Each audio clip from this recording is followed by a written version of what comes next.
Tuscaloosa's longest-running sports show. The biggest goal of our team, especially in the first half, we at Bama, we're trying to be the best. Always is to win a national championship. Something cool to look back on. We don't want to waste a failure. You're inside the game. John Mechie on the ground. Appreciate your interest in the game. On your home for Alabama sports. Alabama wins. Tide 100.9 and streaming on the Tide 100.9 app. Powered by Tuscaloosa Toyota. Now, here's your award-winning host, Ryan Fowler.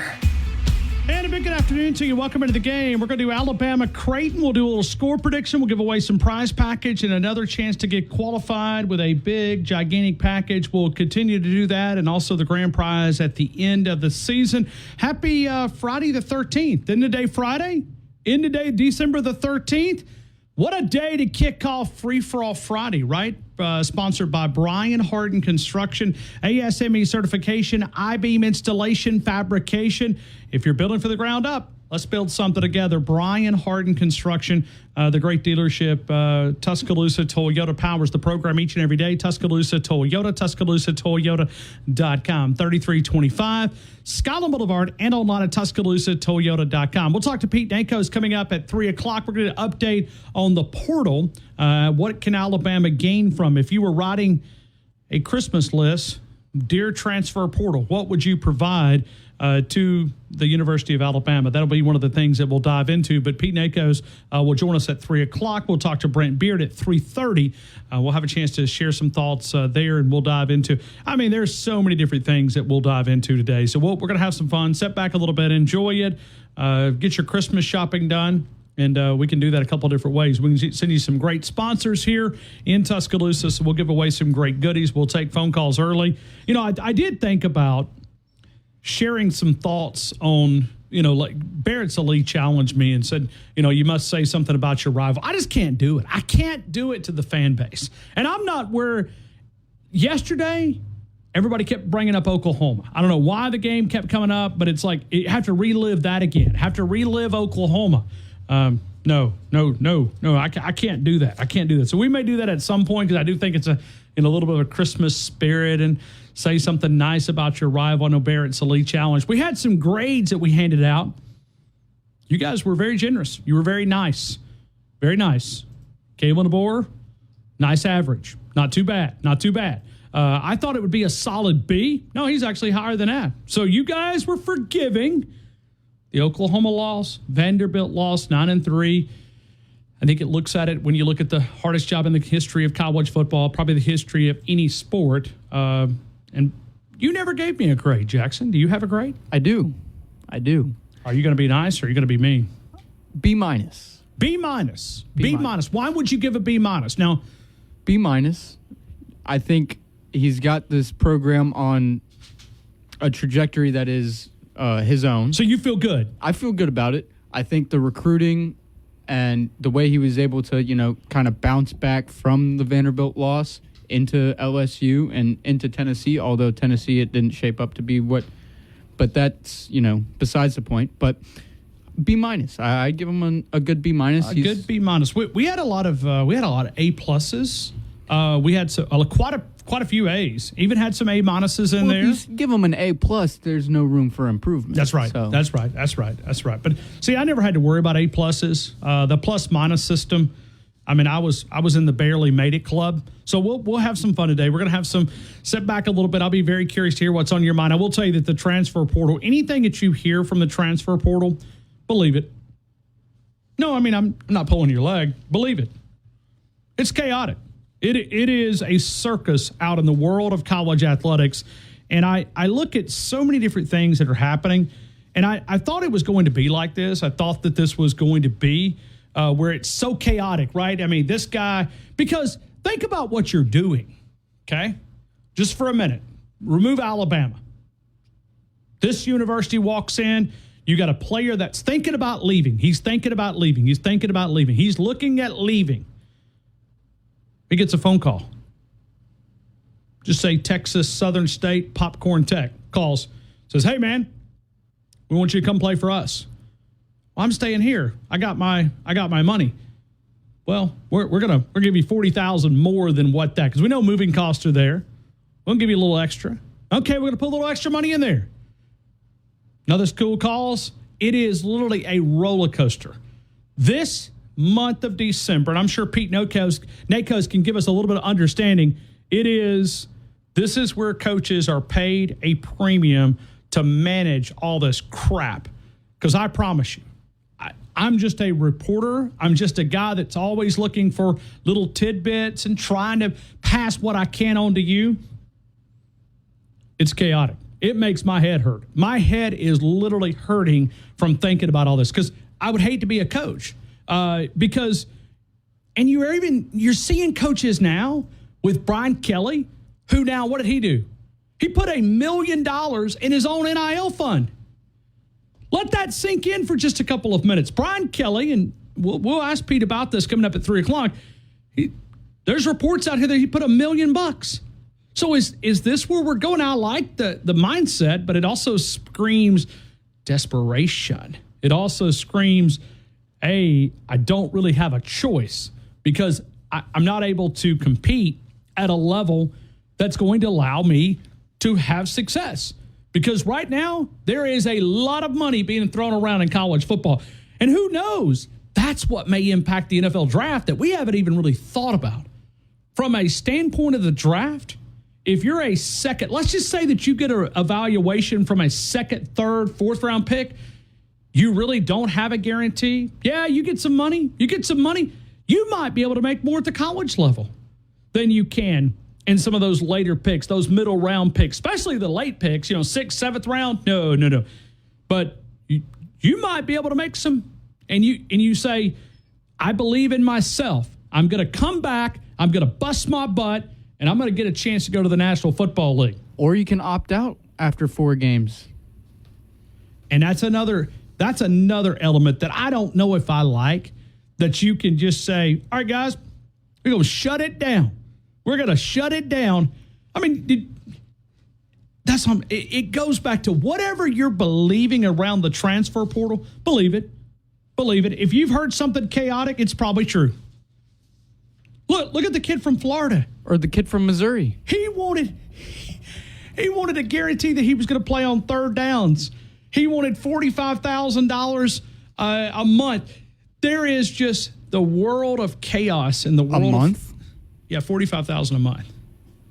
Did you see the report? You didn't see I didn't see that one. I'll read you the stats. It will literally, it'll make your head spin. Did you hear about the Missouri defensive edge 5-star from 23 who put his name in the portal with a do not contact tag on it, and he already made his decision to Nebraska? The world of college football. Does all this hurt your allegiance to a university? Does it? Because you can look at it a couple of different ways. You can look at a player staying, and the players that do stay, the good ones and the starters, they probably had other options. So you can look at it and saying, I'm believing, because you could say Parker Brailsford, okay? Just take Parker Brailsford, because he's already said he's coming back, right? We could have reported that on Monday. I wouldn't come touch it. I was not going to touch it because you don't know what's happening today is going to change in the next 30 minutes. You don't know if it's going to change tomorrow. So to me, as a reporter, we asked John Garcia about this a couple of weeks ago. How hard is it to predict in recruiting side of things? Well, recruiting is a little bit of an element, but I think when you look at the world of the transfer portal, because you may get a call in 3 minutes that may up your offer or double your offer. So if you look at it from that standpoint, you almost have to appreciate the players that are staying because they had other options, like a Parker Brailsford. Okay? Not that he is going to, but if he put his name in the portal, how many teams out there are looking for a center? A lot. A ton. What do you think he's turning down? Up, nope, up, nope. I'm saying Alabama. So in one ways, you build some allegiance with a team, with a fan base. Other ways, you can lose it very, very quickly. DanielMooreArt.com, DanielMooreArt.com. We're going to put in one of those 2025 calendars in this print. We'll also give away a Southern Owl House score prediction day. Alabama-Creighton. How big do you think that crowd's going to be? Because graduation's tomorrow is going to be, can you imagine campus? Busy. Super. Gonna be crazy. You ready for it? I am. Not the traffic, but Yeah, that's going to be pretty crazy. Tickets at a little bit of a premium, So, Alabama Creighton. We'll share some thoughts. We'll get some predictions. We'll take your phone calls coming up in just a couple of minutes. We'll break here. Paul and Lincoln, you'll lead us out. Pete Nako's coming up. Top of the hour. Brent Beard at 3:30. We're powered by Tuscaloosa Toyota. TuscaloosaToyota.com is not good, even though they had an open locker room. Did not want to talk. But look at Seth McLaughlin. What a bounce back. And I know from a local standpoint, many threw a lot of darts at him. And I'm sure he used that as part of his motivation. He goes and wins the Remington Award. Pretty awesome. That was late last night. So he was also a finalist for the academic Heisman that Jalen Milroe won. So let that kind of sink in. Sure those guys were real. Were they very friendly with each other? You think they'll exchange Christmas cards? No, I don't think they will. So let's talk about what we can get Jalen Milroe for this final happy birthday wish here. I think you get him the Michigan game. I think you give it to him and you let a sign of redemption, right? You let him ride out with a win, but you also showcase his skill set where he feels comfortable enough to say, I am going in to the NFL draft. I think that's what you get him for his birthday. What can you get a guy he's making tons of cash as a college kid. He'll graduate tomorrow with his master's. Life is good, man. What can you give him? All these guys giving their best. He held that locker room together. Let's go to Paul and Lincoln. Paul, what could we give Jalen Milroe? Yeah, I think redemption from last year's Rose Bowl. That would be I think he would take that. And surely our team is going to be motivated to punch Ward Manuel's team right in the mouth. Well, you would think. I'm not sure the lists are out on who is actually going to play from both schools. I know Alabama's had some players that said they're going to play, which is great. But I'm anxious to see how many of the Michiganders are going to choose to play or opt out, because I know they beat Ohio State. And that's huge. That's huge. That's almost as big as Alabama beating the Bugs. But up to that point, the Ohio State game, they were pretty pedestrian. And just anxious to see who shows up for them. In beautiful Tampa, Florida, Ryan, I got a message for Barrett Salee. Hey, Barrett, your school sucks. Okay. What's Barrett been doing? What's he been out here doing? It doesn't matter. Oh, okay. He's one of your guests. He's a bug. Well, I didn't know if he had said something. Didn't he ask you to speak kindly? For your little brother? Yeah. It's Christmas time. It's Friday the 13th. Yeah. It's never Christmas time if you're a BAM and to speak great and good tidings to the Lee County Booger Tigers. There's no way. That's not going to come from me. Your team, Barrett, they suck. Your school sucks. They've always sucked. They're irrelevant. They're desperate. They've got a head coach, Barrett. You know him well. They got a head coach that's got a 23 win, 32 loss SEC record. Think about that. Wow. Hey, Barrett, you've got a coach that has lost 14 games his first 2 years in Lee County. You're a graduate of a program that has lost 28 games the last 4 seasons. They're an embarrassment to the state of Alabama, okay? I don't even like sharing the same state with those clowns. So, no, Barrett, your team is a joke.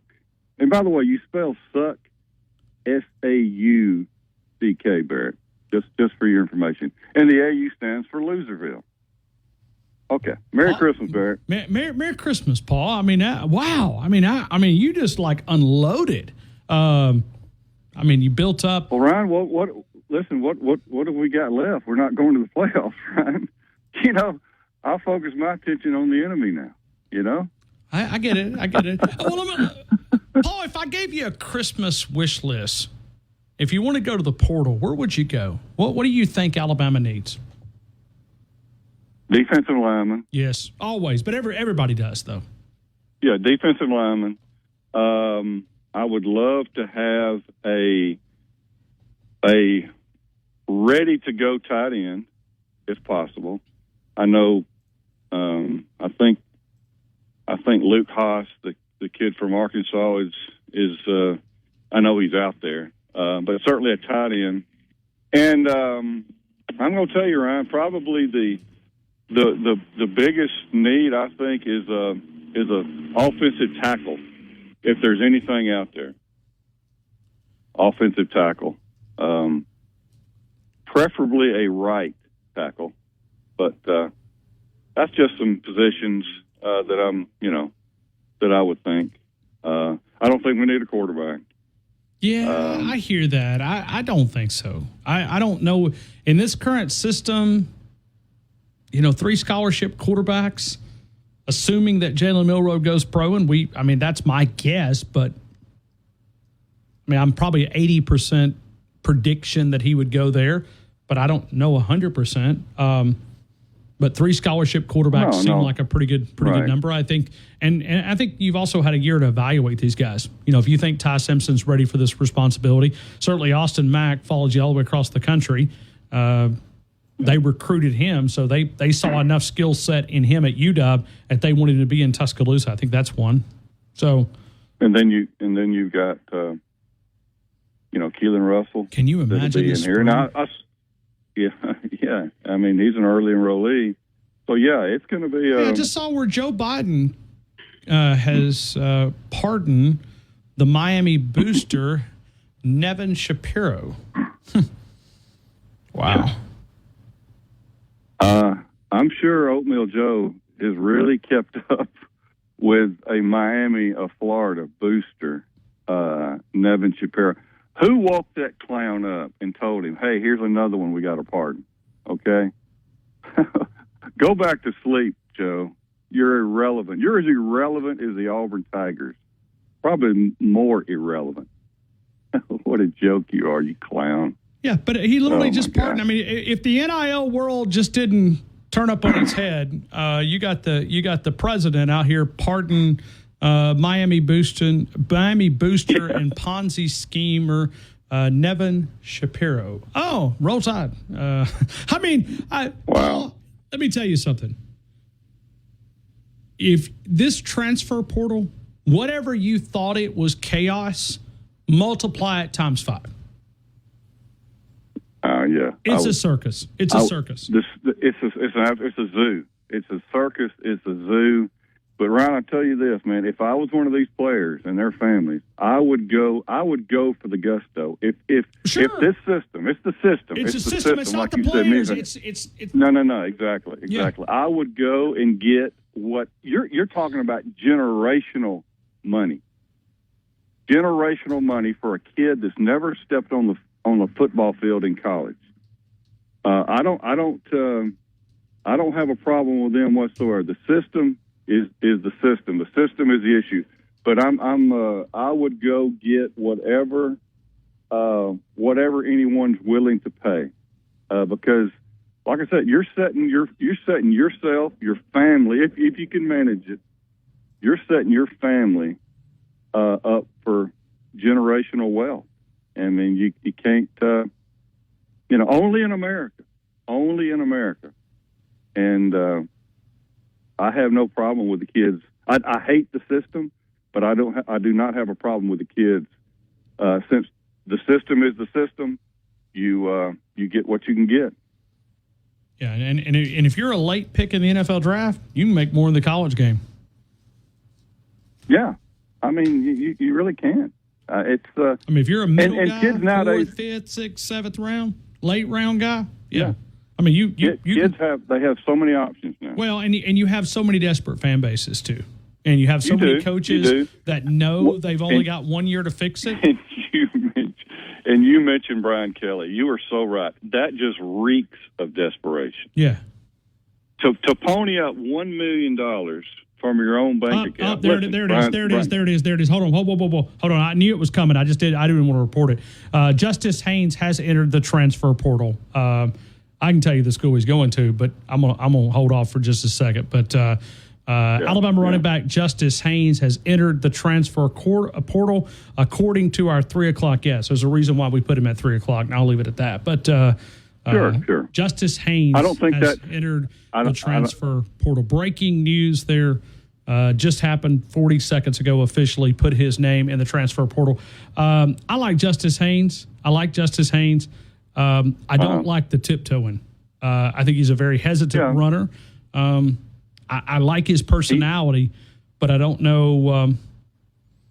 He seemed to run harder last year. Now that may be just me. I know there was a time in the second half of the Rose Bowl game that we inserted him, and he ran like a maniac. And then we quit feeding him the ball. So I thought, man, that guy in the next season, which was this past season, I thought he was gonna eat and eat. But other than that long 85-yard touchdown run against Western Kentucky to open the season, it seemed like he never really got his legs under him. And that could be for a multitude of reasons, but who knows, man? This is tisk the season, man. Yes, it is. But I would say that if you wanted to watch out for a school, I'd watch in the Big Ten. The Big Ten, huh? Unless they happen to lose in the playoffs. Ryan, I got to give you credit, Ryan. I got to give you credit. You can sit on a story better than anybody. Yeah, but here's the thing, though. Here's the thing, Paul, and you can blame me. I just don't. I'm not blaming you. No. I know. Okay, because I get told quite a bit of crap, okay? And some of it I have to filter through my head, okay? But here's the thing, and people could say, well, Ryan, your job is to report news. I'm not comfortable reporting news in this current cycle. And I bet you there's a lot of other reporters out here that feel the same way. Because it's tough, man.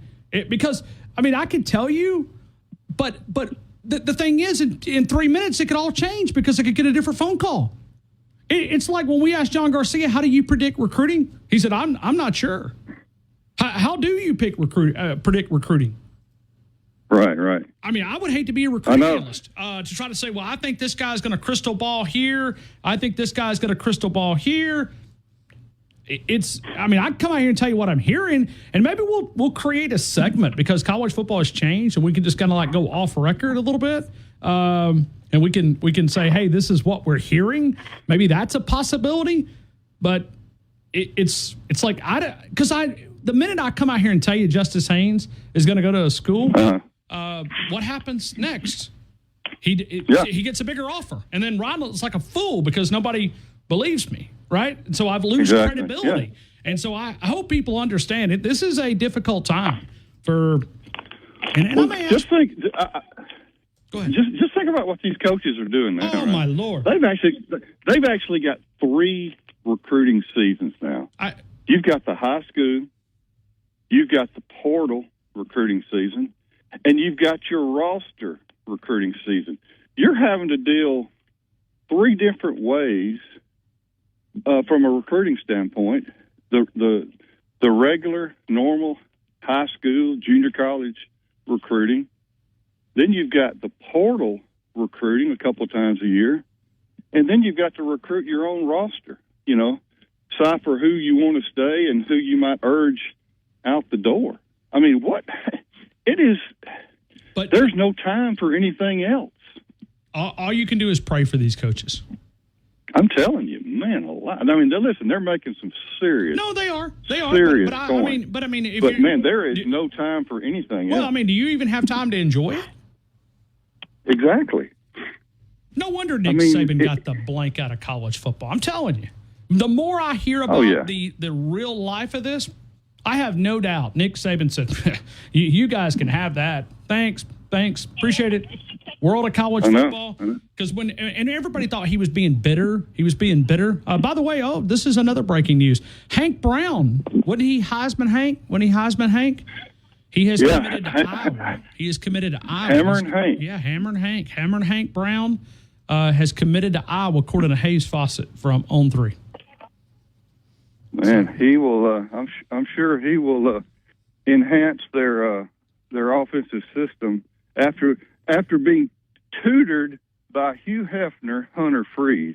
You know, that's one of these days, Ryan. We're going to have to have a discussion about who is the most irrelevant fraud head coach in the SEC, and it's absolutely 100% Hugh Hefner, Hunter Freeze. What a fraud! I mean, he is a joke. Well, he's still living off the 14 and 15 Alabama wins. Since then, he's done nothing. He's a fraud. All right. Tis the season. Merry Christmas, Hugh. Yeah, sorry. What would you give Hugh Freeze for Christmas, Paul? Another burner phone. I gotta go. Can you give me a score? We're having a score. What is the score for what? Paul, I can't even concentrate. No, we're playing Creighton tomorrow evening, 7:30 at Coleman. That's right. It is basketball season. Okay. Okay. Well, earlier this week when I featured Dan Moultrie, yeah, people were sending me messages like, "Yeah, we're not in the playoffs. Ryan's featured a deer hunting expert." Oh man. Okay, let's go. I guess we got to come up with a tiebreaker. You want to do Milrow passing yards? Yeah. Or how many first downs Auburn's going to get in their bowl game? Oh, they're not going. Paul, you got the whole bunch cracked up, man. I mean, I'm literally sweating here. I've laughed so much this phone call. All right, let's go. Let's go Bama. I'm going to go Bama 93, Creighton 82. And we got to go 3-point percentage for Bama. Okay. Let's go 30%. 30%. Paul, have a great weekend, man. Roll Tide. Merry Christmas, roll. Hey, and by the way, you did hit 3 parlays, but your tiebreaker a little low. So not much. It happens. But you did finish second place, but that didn't get you a lot. So sorry. That gives me don't give me nothing, buddy. All right, man. Roll Tide, roll MAGA. Thank you. Paul in Lincoln. Justice Haynes going into the transfer portal. We'll talk to Pete Nakos coming up about that. T-Town Tide 100.9, 1230 WTBC, your home of Alabama Crimson Tide Sports.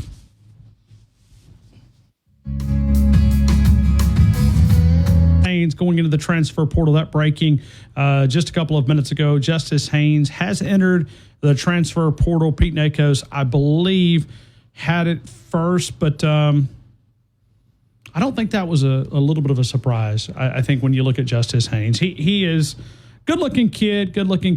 Has got some potential. Certainly his pedigree from his father being a former back. Jackson, am I being fair? I thought he was a very hesitant runner.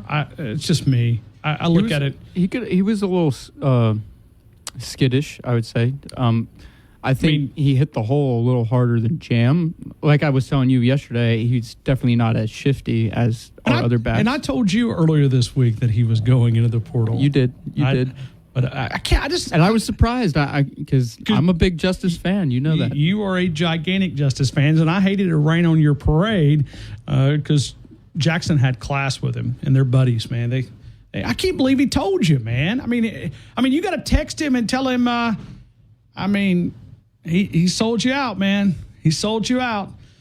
But to be fair, Jackson, you never know, man. You never know. You never know. You know, I wish him well. I hope he does great things wherever he ends up. But at the the end of the day, I'd still like to see him in that crimson uniform. You never know. The school that's looking at him, if they lose one of these playoff games, he could stay. I didn't say that. You said that. I mean, they lose a playoff game. The guy that may be recruiting him may be looking for a. Well, I mean, it's never a done deal until he actually, posts, I'm committed to so-and-so school. And all right. Roll Tide. Let's go to Bryce. Bryce, good afternoon. You're in the game. Hey, Ryan. How's it going, man? I'm okay. This one doesn't shock me, Justice Haynes, because, I mean, I think you're okay on your backs, right? Don't you feel okay? Yeah, I feel fine, but I'm still just so. I'm not gonna lie, Ryan. I'm still in a real dark place from I think a lot of people selection are, show. man. Yeah, talk to me. It's hard to. It's just all because.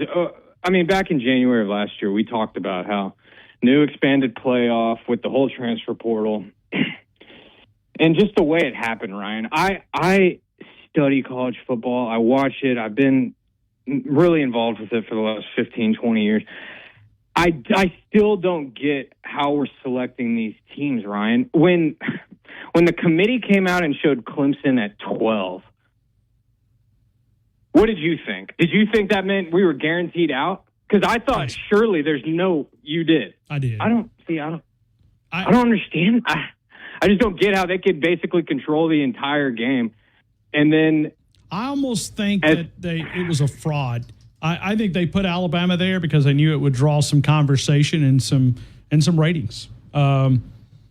I don't trust anybody. Ryan, in does it not? football, Does it not? Bryce. I don't trust anybody in college. I know that sounds rude of me to say that. I don't trust anybody in college football playoffs. Zero. Ryan, does it not kill you though that in the final playoff rankings, Bama's still 11? It does. Stings. I mean that the whole system just makes no and sense. there is no one on that committee that can look at SMU and say they're a better football team. But we didn't do the best. We did the most deserving. And that's where we're at. That's where we're at in the world of college football.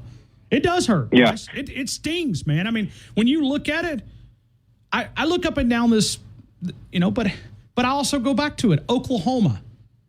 I put a lot of that on Kane. A lot of that on Womack, man. Same with Vandy.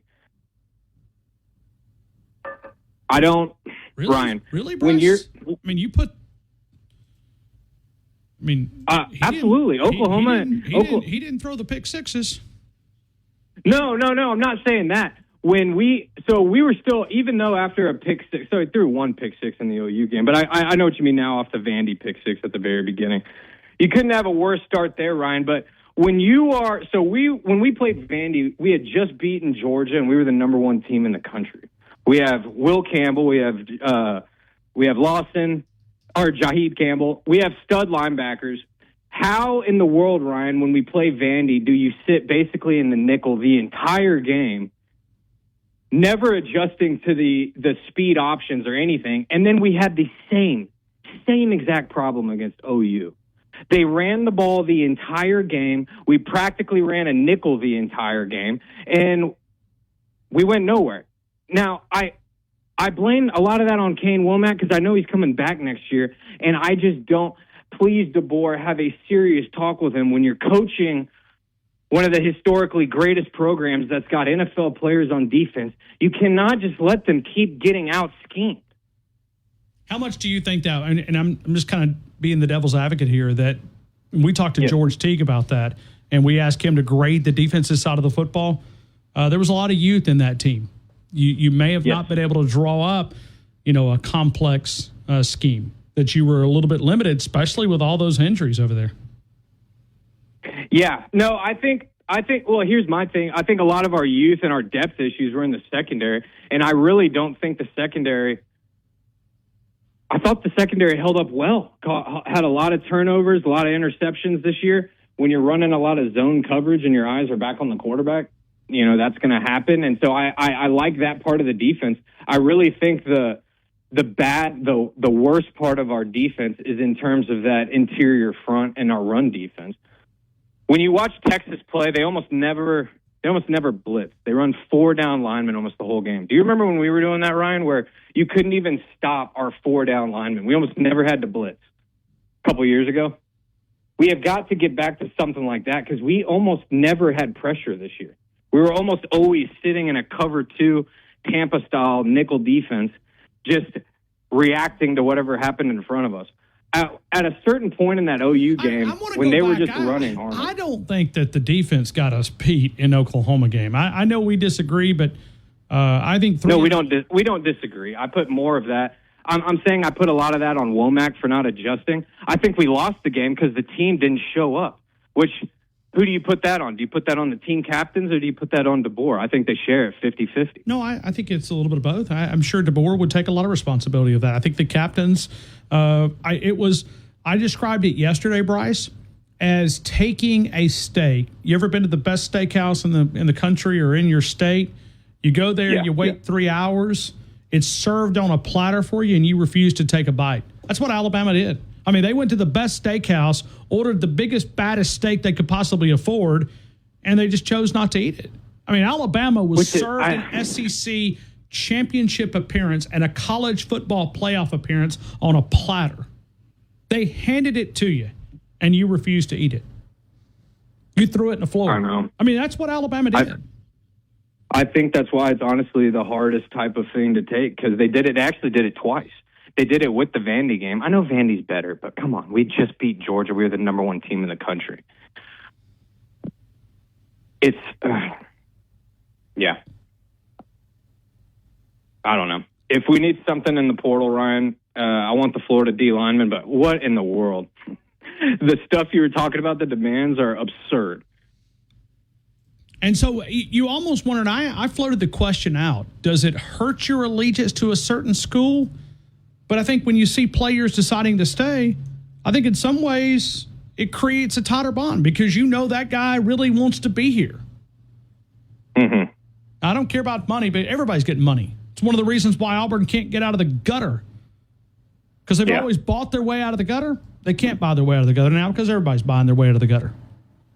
Right. No, if I had to say one nice thing about Auburn, it's that 15 Falk. If he wants to join a real program, he should come to Tuscaloosa. That guy can play. That guy was making us look like a fool on a couple plays. Look at you. Bryce, give me a score. Alabama Creighton tomorrow evening, 7:30. It'll be on the SEC Network. Alabama and Creighton, 7:30 inside Coleman Coliseum. We're doing 3-point percentage as our tiebreaker. I'll go 75-60 Alabama. 34% from the 3. I got you. Bryce, don't be a stranger, man. Appreciate you. Hope you have a great day, man. You too. Roll Tide. Right back to you. We just disagree, I think, a little bit. I mean, I think he puts a lot of that loss on Kane Womack, and I look at an offense that just sputtered and sputtered and sputtered right on out of there. 3 interceptions, 11 of 26, 164 yards. I mean, Jackson Arnold, he had some success running the football, certainly 131 yards, but he was 9-11 for 68 yards, 0 touchdowns, 0 interceptions. Xavier Robinson scored 2 touchdowns on the ground. Yeah, I mean, you could look at the defensive side of the football, and you could throw some blame over there, but I don't think it's all the blame. We'll break right here. We'll come back. Free for All Friday, sponsored by Brian Harden Construction here on Tide 100.9, 1230 WTBC, your home of Alabama Crimson Tide. And who's out? Pete Nakos is going to join us. He is a portal reporter for On 3. Pete Nakos is going to join us coming up in just a couple of minutes. I do remind you about R&R Cigars. R&R Cigars, locally owned and operated, 2703 6th Street. Relax and recharge.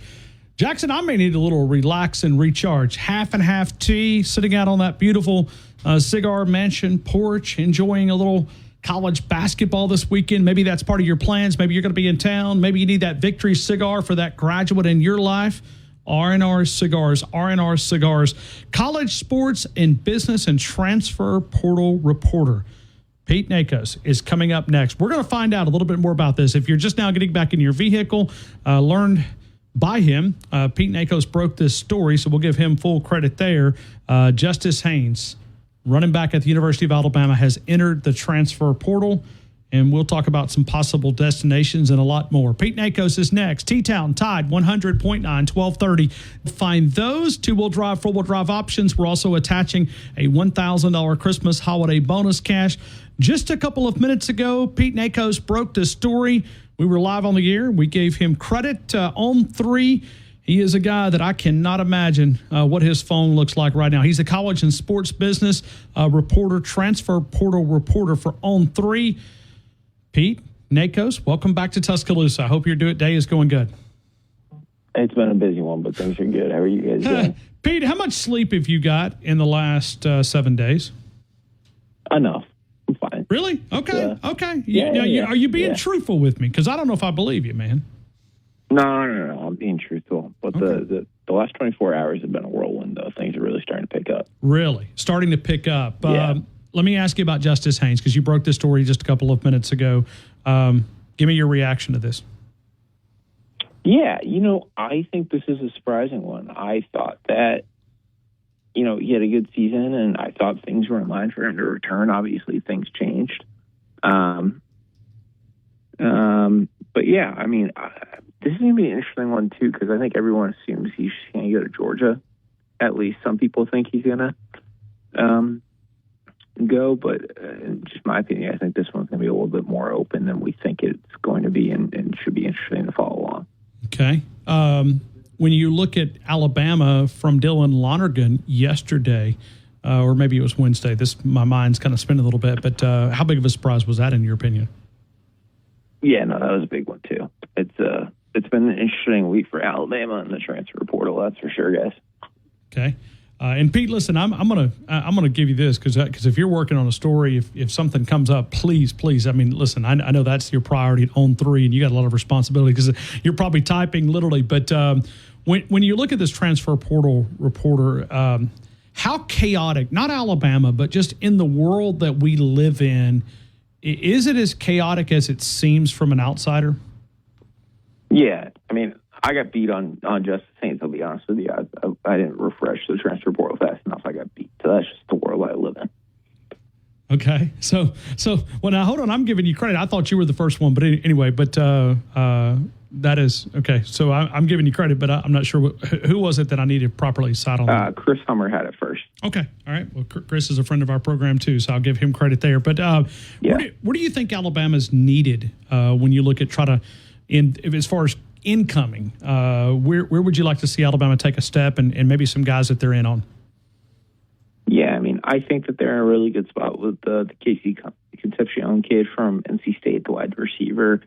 And then there's some other spots too, right? They're going to be involved with Kelby Collins, the Florida transfer. So they're starting to figure this one out. But there's been, a few more departures than new arrivals so far. So it's been interesting to watch. And the Kendrick Law and the Caleb Odom departures have also kind of been a little eye-opening too. Yeah, certainly some big talent there when you look at that. Are you expecting any others?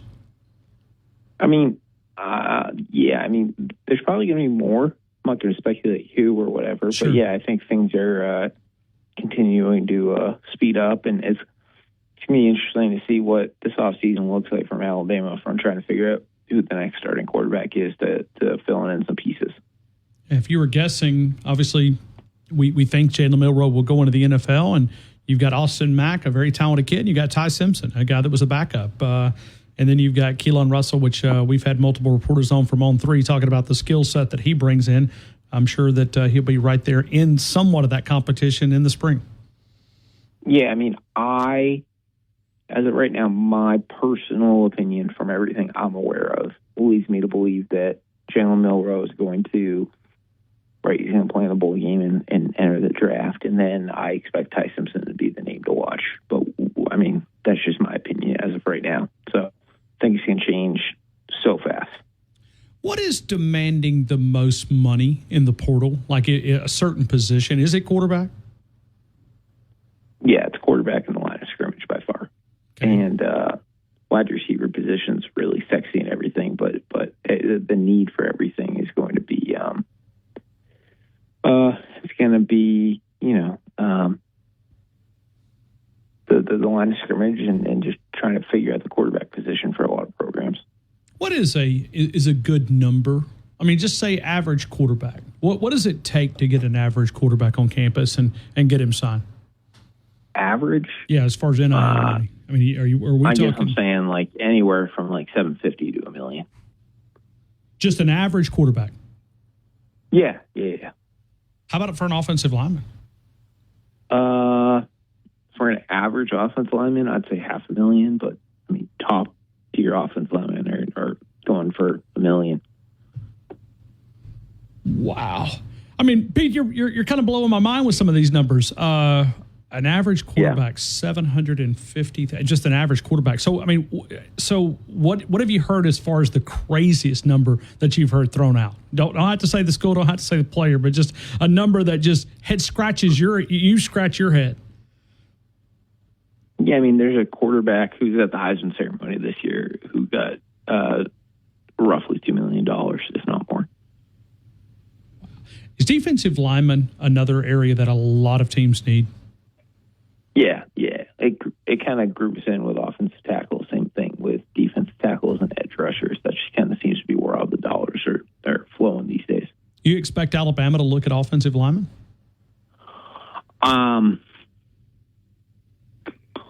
I would say so. I also, if I can be honest with you, I don't have the full breakdown of the Alabama offensive line in front of me. But yeah, I mean, I would think that Alabama is going to look at, there's someone that they can add that they feel are confident can add talent and something new to their offensive line. I'm confident they'll probably go after them. How about Howard Sampson? Is a guy that seems to be a name that I've heard a little bit around here. Yeah, I mean, I've heard Howard Sampson. I can't talk. I've heard Howard Sampson's name a couple times, but a lot of my focus early on with Florida, with Alabama, has been about Casey Concepcion, and then obviously Kelby Collins. Kelby Collins and Alabama. Let me ask you, just judging from Alabama's collective, you think it's in really good shape? Yeah, I think they've taken some really big strides in the last 12 to 18 months. I think they're in good shape. Okay. I think they're working with an 8-figure payroll, and I think that's where you got to be if you're going to compete in the SEC, and revenue sharing will help them out as well. What are some of the schools in the SEC that maybe are a little bit behind when you look at that money? It may be. I mean, everyone's had a lot of time to catch up, so okay. I think things are looking good across the board for a lot of schools. Pete Nakos right now with us. Let me look across the state. When you look at Auburn, can you evaluate where they stand as far as a collective? Yeah, I mean, Auburn's doing a good job financially, right? They don't get as high of a class as they would have liked to. And as they did, if it's not for the dollars that they've been able to put together. And I think we're going to watch that all kind of unfold right now as they try to pursue a transfer quarterback. Les Miles today, kind of pitching in his own cash. Give me your reaction. Give me what you know of this story. What did Les Miles say? I'm sorry, my head's been in the portal. Yeah, I think he's putting up $1 million of his own cash, and I think he's looking for. Brian Kelly. What did I say? I'm sorry. You said Les Miles. Lord, I'm lose my mind. Pete, maybe he's hitting the portal too, man. My head is spinning, and I'm not even in the job that you're in. I'm sorry. I said Les Miles, but Brian Kelly. My apologies.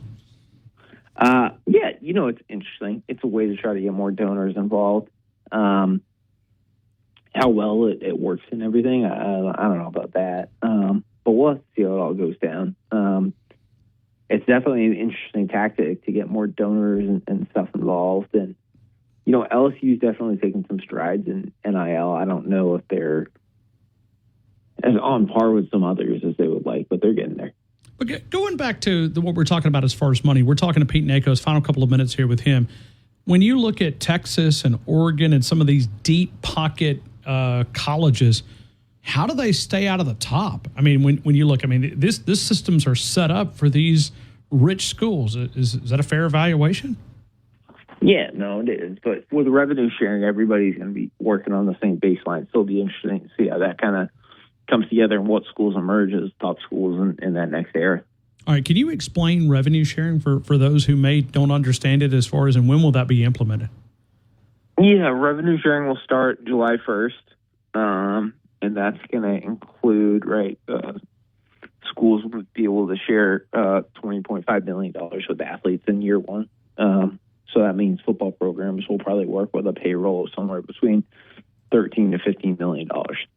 Okay, but that's everybody, though, right? Everybody can participate? Yeah, but the majority of dollars is going to go to football, men's basketball, and women's basketball. Okay. So, and that starts July 1st. So can you promise money for here and then, or the payments? Yeah, it's already being written in contracts. Okay. We'll split your revenue sharing in your contract in the summer and things like that. So yeah, that is already started. Pete Nakos, go get some rest, man. I know it's not, it is crazy. We've still got 15 more days of this portal thing. Yeah, we're not slowing down. Yeah, on three, Pete Nakos. Pete, thank you again for your time, man. Have a great rest of your afternoon. You bet. See you guys. Thank you, Pete Nakos.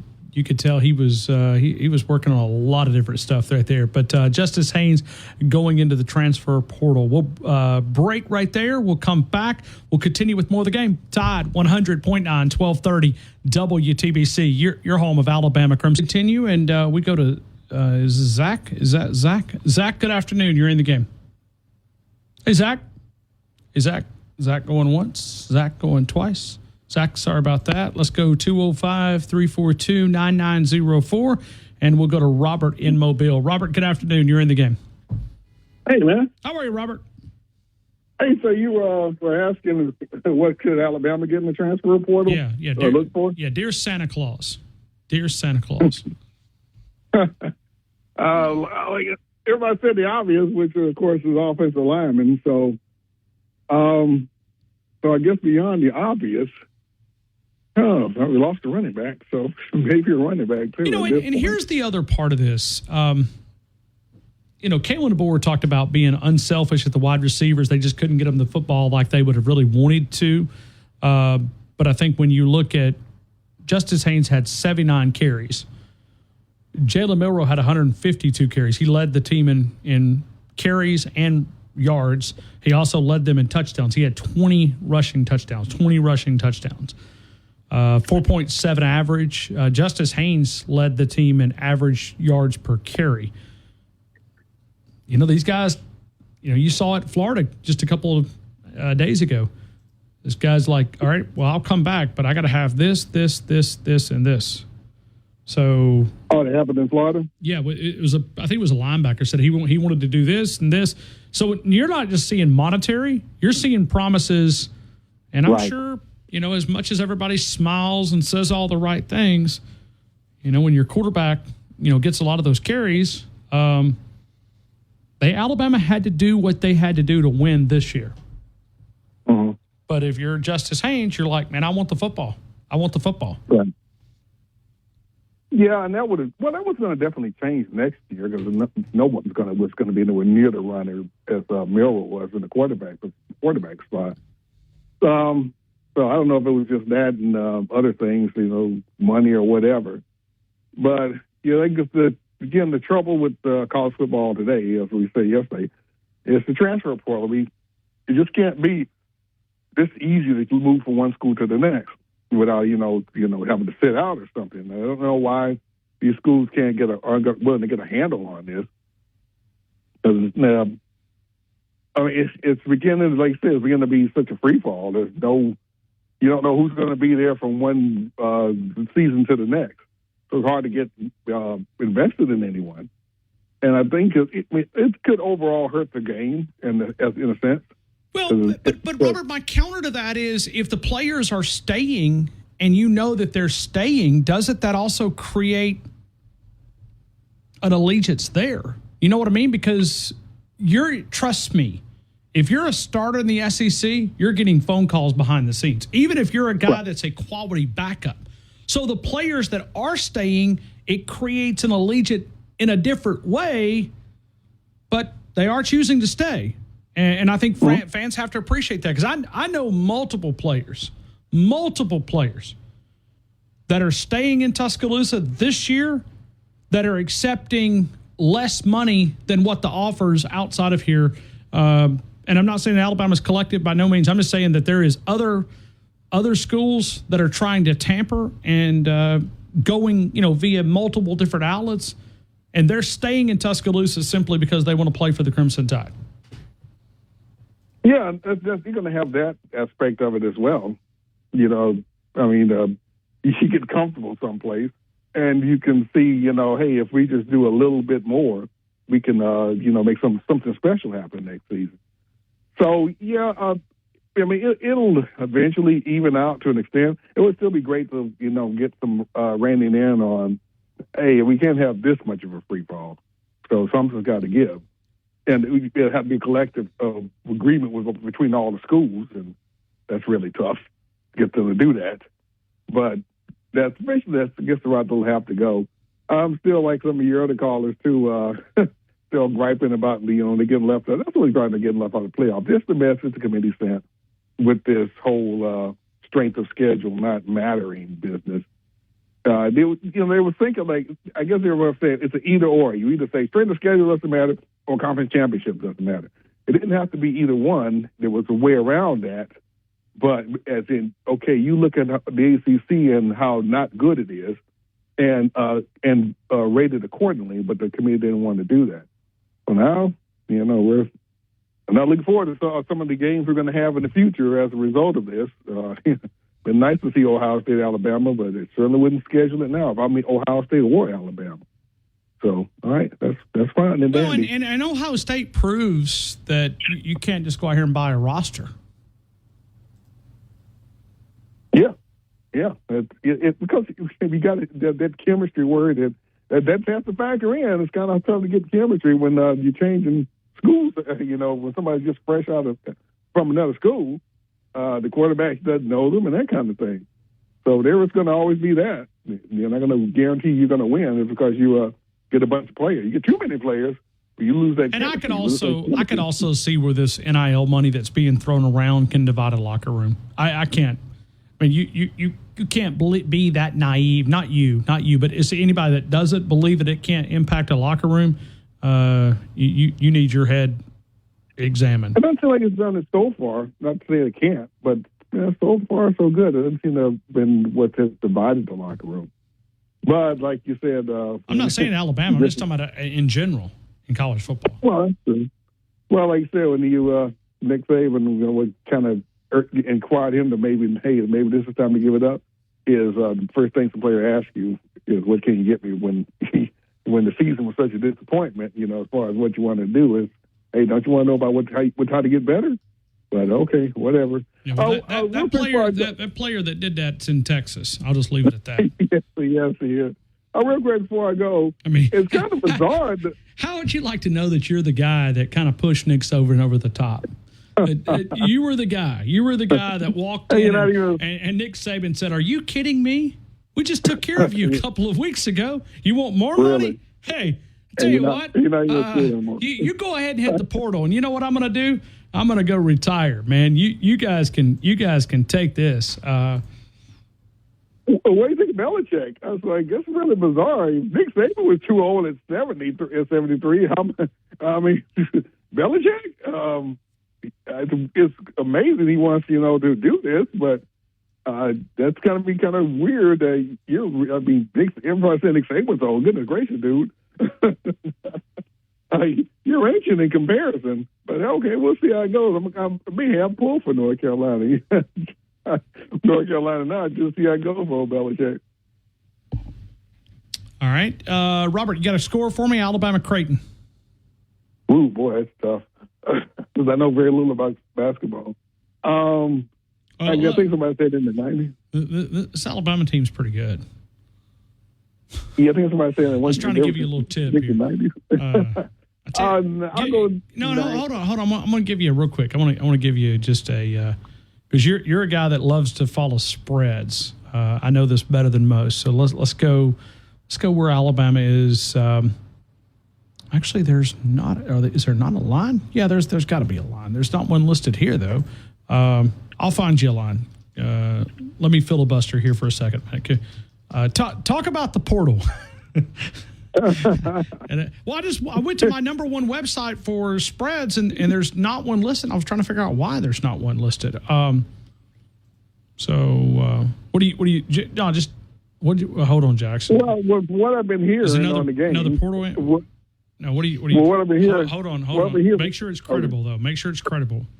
Because I don't. If you want to screenshot it, you can send it to me. I'll look at it. The Arkansas transfer tight end Luke Haas and Florida D lineman Kelby Collins are visiting today. Yeah, they're on campus. Yeah. They actually got here. They got here yesterday. One of them got here yesterday morning and was able to watch practice. So it'd be a big time there. So who confirmed that, by the way? I mean, I know Kelby Collins put it up on Instagram. And I think Kevin did as well. So Kevin Concepcion. So I think it was per On3. Okay, so we'll make sure that we give. Man, I can't believe I can't see a line right here. I mean, I went to two different websites. I mean, is there a reason why? Surely not. I mean, I'll go to Vegas Insider, and there is no line for Creighton in Alabama. Okay, well, never mind. I was going to try to help you out, Robert, because I know you're a guy that loves spreads, but I don't see one line on this Alabama. We went to two different betting websites, and neither one of them have a line. That is super, super odd. Oh, that's good. I'm going to go by what some of your other callers have been saying. But they also, and I don't think it's an Alabama situation. They just don't have a lot of the late Saturday games. You got a lot of the early Saturday games, but they do not have a lot of the late Saturday games, at least where I'm at. So, all right. I was going to try to help you out, Robert. I can't offer any help, man. I'm sorry. Oh, that's good. I'm going to go by what your other callers are saying. They were saying 90-something, so I'll probably go 93 to 82 Alabama. 93-82, 3-point percentage. Oh, yeah, that can't be too high. I'll go 32%. 32. Thank you. Thank you, Robert. I got it. Right back to you. Let's continue with more phone calls. Actually, Brent Beard's coming up here in just a couple of minutes, and we'll come back. We'll get Pat, and then we'll get Bubba right here on the game. T-Town, Tide 100.9, 12 phone calls, and we'll get to those. We're doing Alabama Creighton. We're having a chance to, we're going to have some fun, and we're going to have some fun on Monday as well. And I also remind you about Seize the Deal. Seize the Deal, big opportunity here for Mr. T's Barbecue. Mr. T's awesome barbecue, by the way. $50 for $25. You go to Tide109.com. Tide109.com. Seize the deal. I just checked just a couple of minutes ago. A limited number of those left, but you can go to Tide100.9, Tide109.com. You can go to the app as well. Tide100.9 on the app or Tide109.com. Let's go to Brent Beard. Brent Beard, I hope all is well. Welcome into the game in Tuscaloosa. Well, we are starting bowl games tomorrow night. We have got the Salute the Veterans Bowl, South Alabama and Western Michigan. And then starting back Tuesday, we basically got one a night for the next 2 weeks, which is a good thing. And the Heisman Trophy will be revealed tomorrow night. I think we know where that's going, but we will let it play out and go from there. Alabama just lost Justice Haynes about an hour ago. We didn't break the story, but we reported it within about 30 seconds of it happening. I mean, we're hitting the F5 button on our keyboard, refresh button, just over and over and over and over. The world we live in the transfer portal. We wanted a 24/7, 365 calendar. We got it. I'm not sure if this is the way I wanted it, though. Well, I agree. I mean, I've always wanted college football to be like the NFL in that they have something in the news every day. And by the way, Hank Brown, the Auburn quarterback, is committed to Iowa, so he's going from one inept offense to another. Frankly, Boston College is a possibility for Dylan Lonigan, which is quite interesting with Bill O'Brien being there. But yeah, I'm not surprised about Justice Haynes. That's a real shame, frankly, because I think he could have been eventually a superstar if he had been patient and they had run him more and with all that to go along with it. So that's a difficult loss in some ways. Just now speaking, Damian George, which we know a lot about here at the University of Alabama, he just hit the portal. He's at Florida currently. He hit the portal just of about 2 minutes ago. We had Pete Nakos on a couple of minutes ago. He said it's heating up, and he said he expects more. And I asked him from an Alabama standpoint. He said yes. So, And look, and a lot of that's the finals are done now, right? Yes, I'm sure. So that has a lot to do with it too. And look, Damian George, shall we say, did not set the woods on fire at Florida either. I'm just being very honest about that. Again, the thing that your listeners need to also remember is, just because they're in the portal doesn't mean they're going somewhere. I mean, they could come back and take their name out, and that's kind of what some of them are looking for is either a better deal somewhere else or a better deal with their current school. Yeah. So we're looking at the transfer portal. This is the big one, right? The spring one is not as big as this one. This one's the gigantic one. No, particularly with quarterbacks, Ryan. If you're going to get a quarterback in the transfer portal, this is how you do it. Is you do it in the winter, because frankly, by the time you get to the spring, you're really not going to have much at that point. And I'm not being critically here, being realistic, but you're not going to have much there except backups. To your point, and that's what we saw last spring. Yeah, Pete also told us a couple of minutes ago. He said an average quarterback, not an above average quarterback, not the top caliber quarterback, just an average quarterback. He said demands between $750,000 and $1 million for just an average quarterback. Just an average quarterback. Right. Well, wow. Hopefully, Ryan, with the I don't think you can get it under control. No. Look, you're going to have to when the money comes in from the House lawsuit. And I hate to say this, but now you might be able to do it compared to what you were in the past. Is Congress is probably going to have to help to some degree. But look, I mean, there was a Florida player, Jack Pyburn, who actually is from Jacksonville. Pyburn's looking. He wanted. I believe it was $450,000 a month, or something like that. Just absolutely ridiculous that no one was going to pay. I'm sure they're aiming for the moon to get the mountains, but these guys have this. This is where your entitlement and greed comes to a head. Is in the transfer portal, frankly. Yeah, that's a. I mean, think about that. But I mean, it's not just a man's monetary. I mean, you went back to Justice Haynes a couple of minutes ago. He led the team in average yards per attempt. Yeah. But it was also third behind Milroe and Jam Miller on carries. And probably he said all the right things. He didn't seem to be bitter, but he's probably not happy with 79 carries. Well, no one would be, and I understand that, and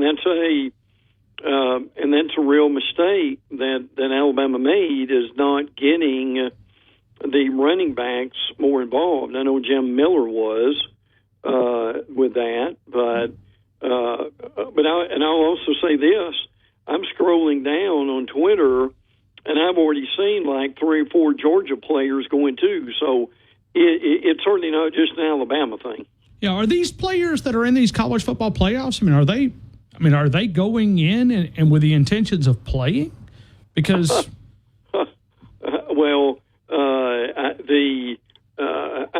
it's obvious that the guys who are opting out, that they were probably told they wouldn't be playing, frankly. So. But the problem with this stuff is if you've got players who are not opting out but are sitting out, in a playoff game, at that point is when it's going way too far. Yeah, that's another big topic. I mean, when you look at it, oh my Lord, my Lord, my Lord, I don't even know what to say. Let's go back to the committee. I mean, no, I mean, like I interviewed Pete Nakos a while ago, and he was just like, I mean, when he says that it's got a little chaotic, I mean, he's a guy that covers it nonstop. He said, you know, and he expects that it will continue to pick up. So it's good for the content, but let's go Alabama Crimson Tide basketball. Yeah. Alabama Creighton tomorrow evening. It's going to be a big one. Going to be a big one. Creighton has given Alabama a lot of trouble over the past few years. Fortunately, the game is in Tuscaloosa. That will be meaningful for them. But Bama's got to be careful with this game. That this is a game that they really need. Now they haven't played in a while. I understand they needed to get the academic stuff out of the way. But it's a real shame that Wrightsville is out for the year. I think that's a blow, but I do think they are deep enough to where they will be okay. And gosh, they're going to be in conference play before we turn around. But really tremendous what the SEC did in that ACC challenge. And we never thought we'd say this, Ryan, but the SEC right now is ahead of the ACC, and it frankly is not even close. Yeah, that's a good point. Good point. Credit to Greg Sankey, but then we'll pop him in the gut. He didn't get his way on this college football playoff, or at least no, he didn't. And I know he is working behind the scenes to make sure that doesn't happen again. Frankly, and we're by the way, we're a weekend away from having the playoffs next week. I mean, a week from tonight. Is when we will be going. But look, they are going to do some kind of a tweak, Ryan, to where they don't have Boise State as a 3 seed and as Arizona State as 4. I'm not sure how they're going to do all that, but that's coming either next year or the year after that. That's the topic. But a lot of Alabama fans a little bit disgruntled, and I think Ole Miss fans are disgruntled. South Carolina fans are disgruntled. Obviously, Kirby Smart, I've never seen a coach in a press conference or a post-trophy presentation on the field go after a commissioner. So, and I can tell you that did not go over well in the SEC office. And look, all they had to do was wait till Wednesday night, and all the schedule is going to be switched, frankly, anyway. But listen, Ryan, I know y'all have hashed this thing to death by now, but I hear this thing of, well, Alabama really doesn't have a beef with the playoff. Well, the truth of the matter is they did. Alabama look, they had an argument as well as anybody to be able to get in there.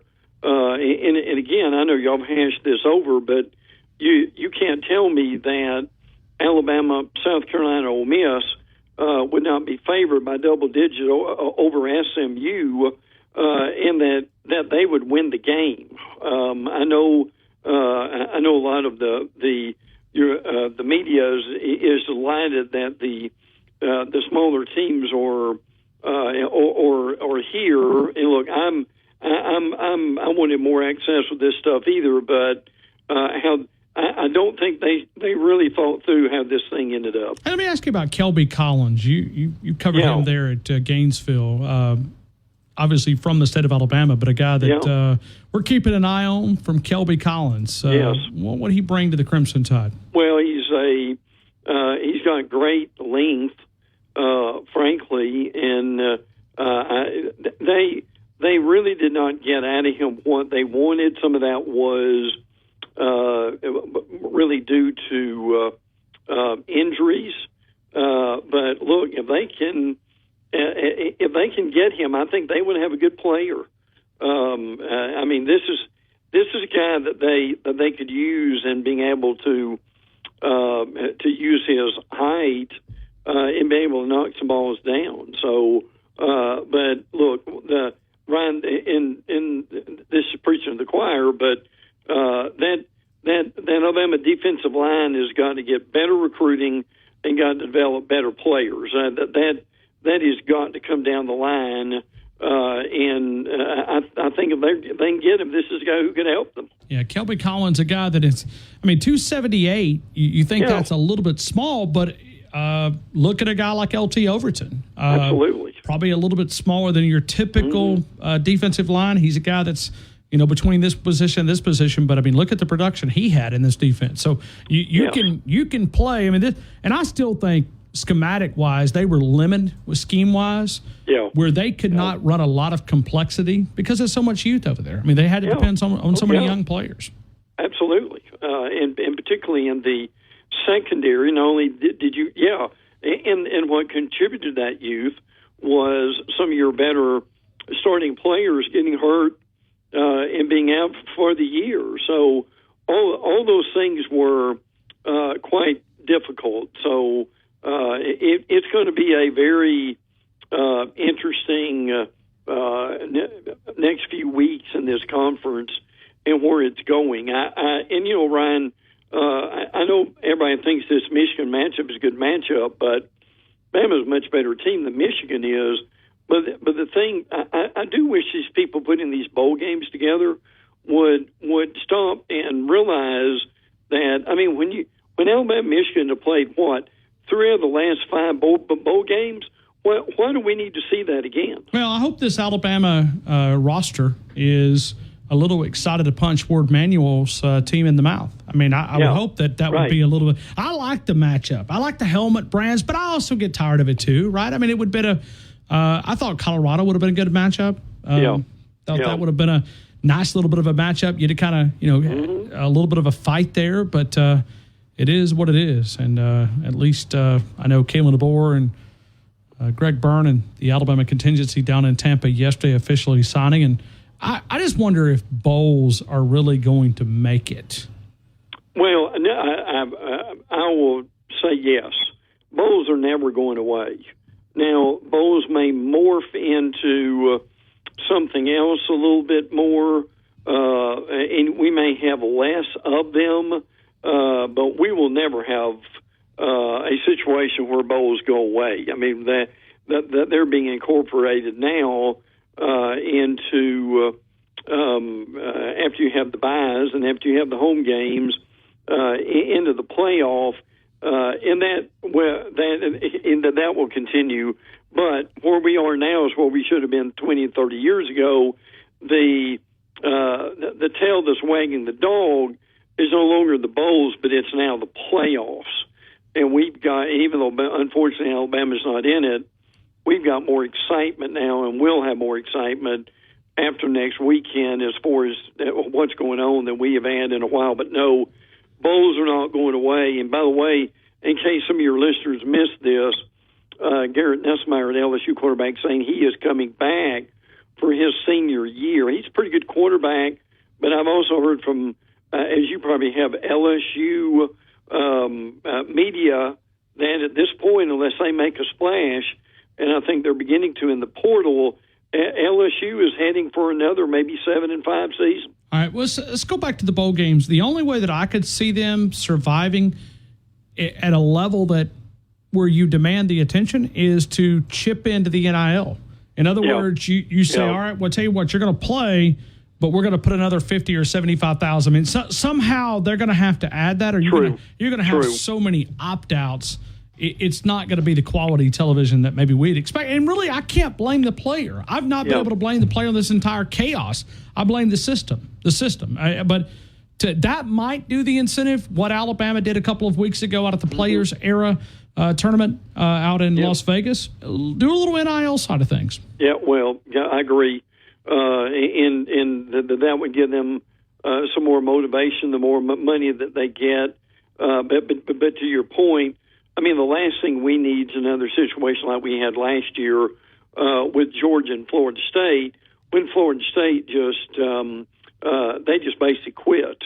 And frankly, they quit this year too, is a lot of the problem. But yeah, there's going to be a different carrot out there for these players to get excited about. Hey, Brent Beard, I hope you have a great rest of your weekend. Let me tell people about Second Helping. You can find Second Helping where you get your podcast.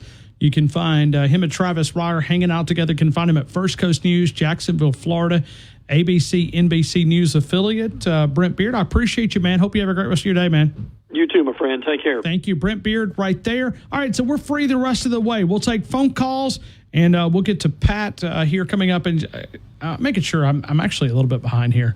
David, then Biscuit Bruce, then Pat, Bubba, and we'll work our way to other callers. T-Town Tide 100.9, 1230. Back in the fall, decided that he was going to sit out. And so Jaheim Otis looks like... did he commit to Ohio State? But their 247 Sports is saying Colorado. So thought Ole Miss was also in there as well. Justice Haynes putting his name in the portal. Kendrick Law putting his name in the portal. Kobe Prentice, Caleb Odom, Kiana Coote also committed to Vanderbilt. Hurley is also in the portal. He's a 3-star defensive back. Dylan Lonergan went in the portal earlier this week. And then Miles McVay. I think Justice Haynes is the big name at this point. Justice Haynes. Let's take more of your phone calls. 205-342-9904. We're doing Alabama Creighton score predictions, and we go here to David. David, good afternoon. You're in the game. I hope all is well, man. Hey, Ryan, how's everything going, my friend? I'm good. I'm doing better than the coaches. Man, I tell you what, I've been listening to you. A lot of people, don't call all the time, but I listen to you a lot, and that was a good call when you said, I know you've been talking a lot, but I liked it when you made the comment, Michigan, Alabama. I would love, just like you, to see Colorado and Alabama play. I would have loved to. Yeah, me too. Yeah. And I'll be honest with you, you know a lot more about it than I do, but I'm going to tell you what, if this committee is choosing, I don't know if they are or not, if this committee is choosing who plays who, they missed out on the golden opportunity between Colorado and Alabama simply because when you coach Prime, as they call him now, instead of Deion Sanders, the guy has got charisma any way you want to look at it. He's got clout, and I'm going to tell you what, with that Heisman Trophy candidate Hunter on there, I mean, it's a no-brainer. They would have had the TV ratings, the Nielsen ratings, or what you want to call them. They would have had, there's no telling what the ratings would have been just on TV revenue. And even though we didn't play them, I mean, I'm going to have to really get up for this Michigan game, because we don't have the same players, Michigan did last year, Alabama don't either. So to me, I'm not belly aching, but I'm like you. They missed a golden opportunity between Colorado and Alabama, You'll know more about it. Absolutely. I think they did, but I'd also love to be able to, punch Ward Manuel's team in the mouth. Not him in the mouth. I'm not threatening him. Yeah. But you know what I mean? He was the chairman. Yeah. He was the chairman of the selection committee. So here's your chance. Oh, hey, you know what? Now, you brought me back down to earth there, when you said the AD Ward, W-A-R-D-E. The only reason I know his name, I can remember, I'm an old-timer, Ward Cleaver on Leave It to Beaver. That's the only way I can remember things. I would love to punch him in the mouth because, now I'm glad we are playing Michigan, and, just prove to him that, you made a mistake and all that. Very well, good point taken. Good point taken. You're spot on. So, I mean, hopefully that's a motivation and not only just a revenge game. I think that's another part of it. But, yeah. Yeah. But I'll tell you what, the way it is now, it doesn't matter what they think, you think, or anything like that. You got to commend these coaches to even hang in here like they are with all the portal. It used to be I can see a kid nowadays having 5 or 6 hats. He had to pick, which one he's on pick and all that. Now he's playing it 3 different ways, like you say. He's playing it like if my feelings get hurt, if I'm not making the money, it's not wearing the crimson anymore. It's not wearing. I think it is for some. I think it is for some. A lot of them, yeah. Derrick Henry and people like that, I don't think money would have affected him to go anyway. A.J. McCarron, you can just go down the list there. You know, they played for Alabama because they wanted to. They wanted to. But I'm not making enough sense, as usual. That's the reason I don't get on here too often. All right, quick, Dave. Give me a score. What are you thinking? Alabama. All right, I'm going to go with Alabama 90, Creighton 74, and 28%. 90 to 74. 3-point percentage is what was the tiebreaker? 28%. Okay. Got it. Thank you, Quick Dave. Roll Tide and have a great weekend. Thank you. Thank you. You do as well. Let's continue. Let's go to Pat. Pat, good afternoon. You're in the game. I hope all is well. I'm doing fantastic. Did I win? So I'm trying to figure out, did I win? Because I think I hit my parlay. I don't know if I was close enough on the tiebreaker. Oh, you talking about last week's championship parlay? Yeah. You said you were going to announce it today. I did, didn't I? I did say I was going to announce that. I got it right here. Pat, I got some bad news for you, man. How close was it? You're not even close, man. Well, I wasn't close on that. No, you had. I thought I hit 3 teams. No, you did, but I mean, the tiebreaker. You're asking about how close, so you did. What, the tiebreaker wasn't Texas yards. It was SMU total yards, and you had. SMU total yards. Oh God. No wonder I was thinking about Texas. Yeah, you when had. I did. I don't know why. Yeah. I was at 368. Okay. Yeah, 368, and it was 458 is the total. So, not very good, okay. Pat. I hate to be the guy that's the bringer of bad news here. I mean, I need. Hey, it's hard enough to pick 3 teams. I know. You know? I mean, well, okay. I tell you what I'm going to do. I'm going to give you 1,000. That lint in your pockets. I understand. You want absolutely naturally organic pocket lint, or you want the absolutely nothing? Your choice. Yeah, pocket lint. I'm just teasing with you. Well, I mean, here I am, Pat. I wish I could do something about it. I mean, hey, I picked the wrong team. I mean, I was thinking you picked the right teams, but you didn't do the. You might have been in the grocery store, but we kept saying SMU total offensive yards. Okay. SMU's. Wow. Hey, Texas, because I knew Texas was at 389, and I was at 368 or something like that total. And I knew I was close on Texas's total yards for the SEC championship. That's what it should have been anyway. Well, you should have been the first caller. I mean, Paul and Lincoln was the first caller. He selected the tiebreaker. I understand. Paul did me in. Okay. Ain't no big deal. But hey, Paul did you in. Pat did you in because Pat wasn't listening. No. But hey, my question is, how much of my lunch money would it have needed to keep the number 1 running back on our team? And I mean, I don't understand why he's leaving. We're paying Captain Morgan a whole nearly a bunch of money to keep this thing upright. And darn, he needs to be fired. I mean, I'm beginning to think somebody's head's got a roll, and they might need to start with Captain Morgan. Huh? Oh, you're trying to fire Cordy Morgan? I mean, come on. You darn right. Pat. Hey, I mean, look. Hey, to let this happen to my number 1 running back. Because Justice Haynes, I don't care what anybody says, he's got more yardage than anybody else. They knew it with less carries. Okay, but they knew it was coming. This was not a surprise.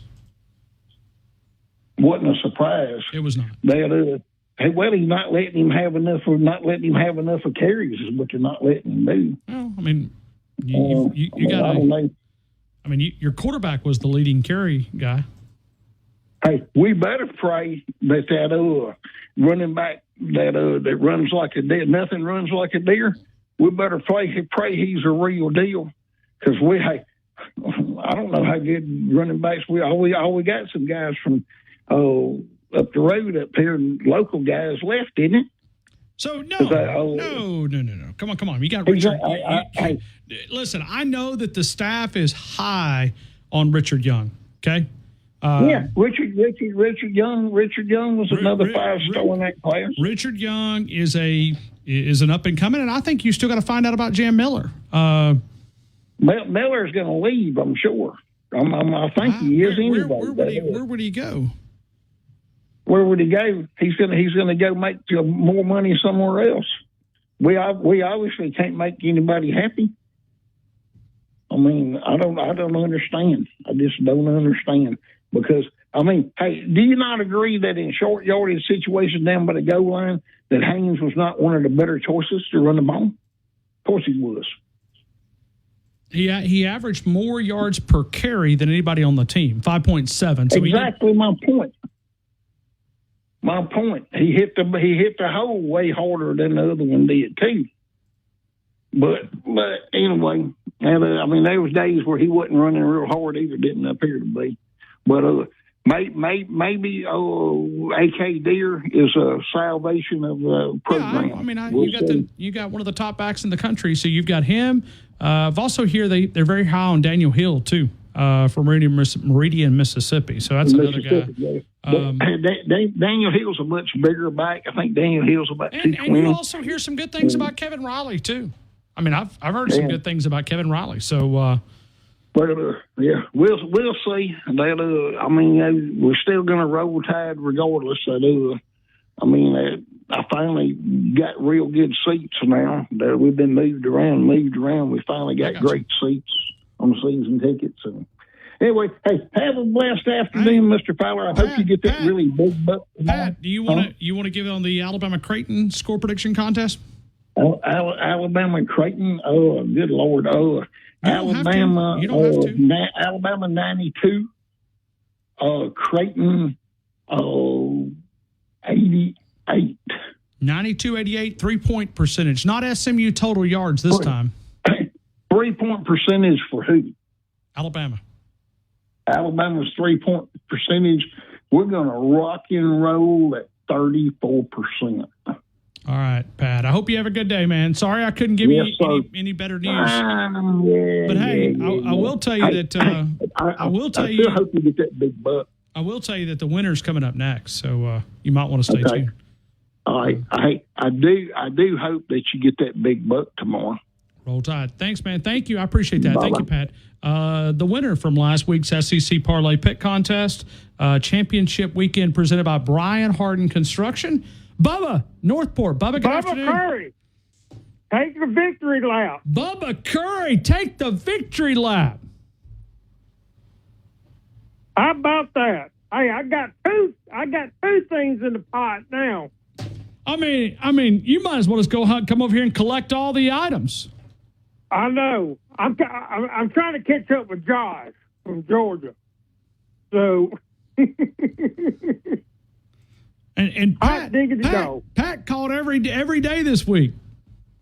I know. I heard him, and I looked up the yards. So were you confident that you thought that you had it? I was pretty confident. I was like 20-something points off, 20-something yards You off. You did good.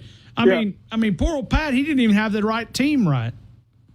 I know. No, I feel sorry for Pat. I mean, Bubba, don't you want to share with some of your stuff?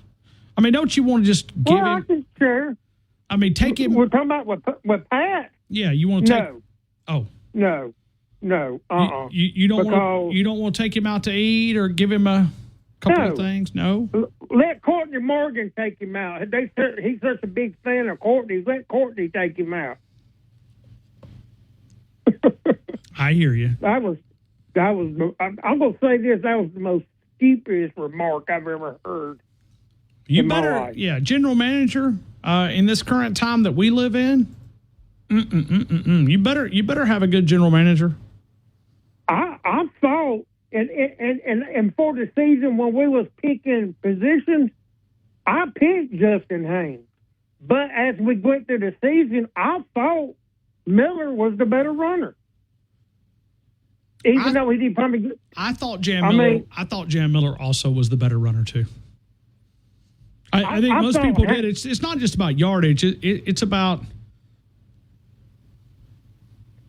He was a weapon coming out of the backfield catching passes too, and And I got a good feeling that we're going to see a lot more of that, probably on the 31st,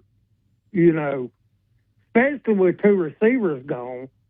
So, and I like that. I like Young. I like Hill. And, of course, I like the County High boy. He's going to come and he's going to show up. He's going to make some noise. So. All right, Bubba. Victory. Give me your prediction. Alabama, Creighton. I'm going to go Creighton. No, I'm going to go Alabama 96, Creighton 86. Okay, 96-86, 3-point percentage. I'm going to go 35%. Got it. Thank you, Bubba. I'll come by Wednesday. I'll come by Monday afternoon. I'll holler at you. Okay, sounds good. Thank you. All right. We'll be here.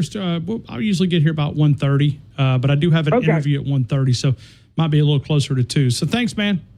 All right, bye-bye. Right back to you, 205-342-9904. Why don't we break? We'll come back. Stephen in Raleigh, North Carolina. We'll take him coming up in just a couple of minutes. I do want to remind you about the Deli Press. If you're looking for a great sandwich place, you'll find the Deli Press, McFarland Boulevard. If you're looking at Southern Ale House, catty corner from Southern Ale House, you'll find the Deli Press, the Solomon, always, the Dagwood. Man, that place is incredible when you look at great soups, great sandwiches. Deli Press, the club, one of their popular things. And, I tell you what, I do love the duck and andouille sausage gumbo. That is a great soup. The Deli Press, if you're looking at Southern Ale House right there on McFarland Boulevard, catty corner, right across from the red light. If you're looking there at the Bright Bank Southern Ale House, you'll find the Deli Press.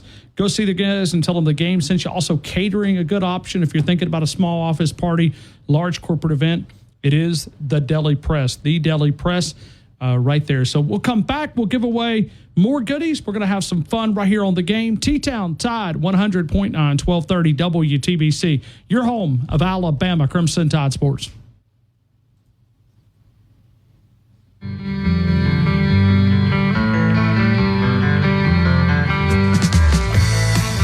Find our good friends right there, Southern Ale House Dockside. Brett Garner always cooking up some great things, and don't leave there without having some of that Reese's bread pudding.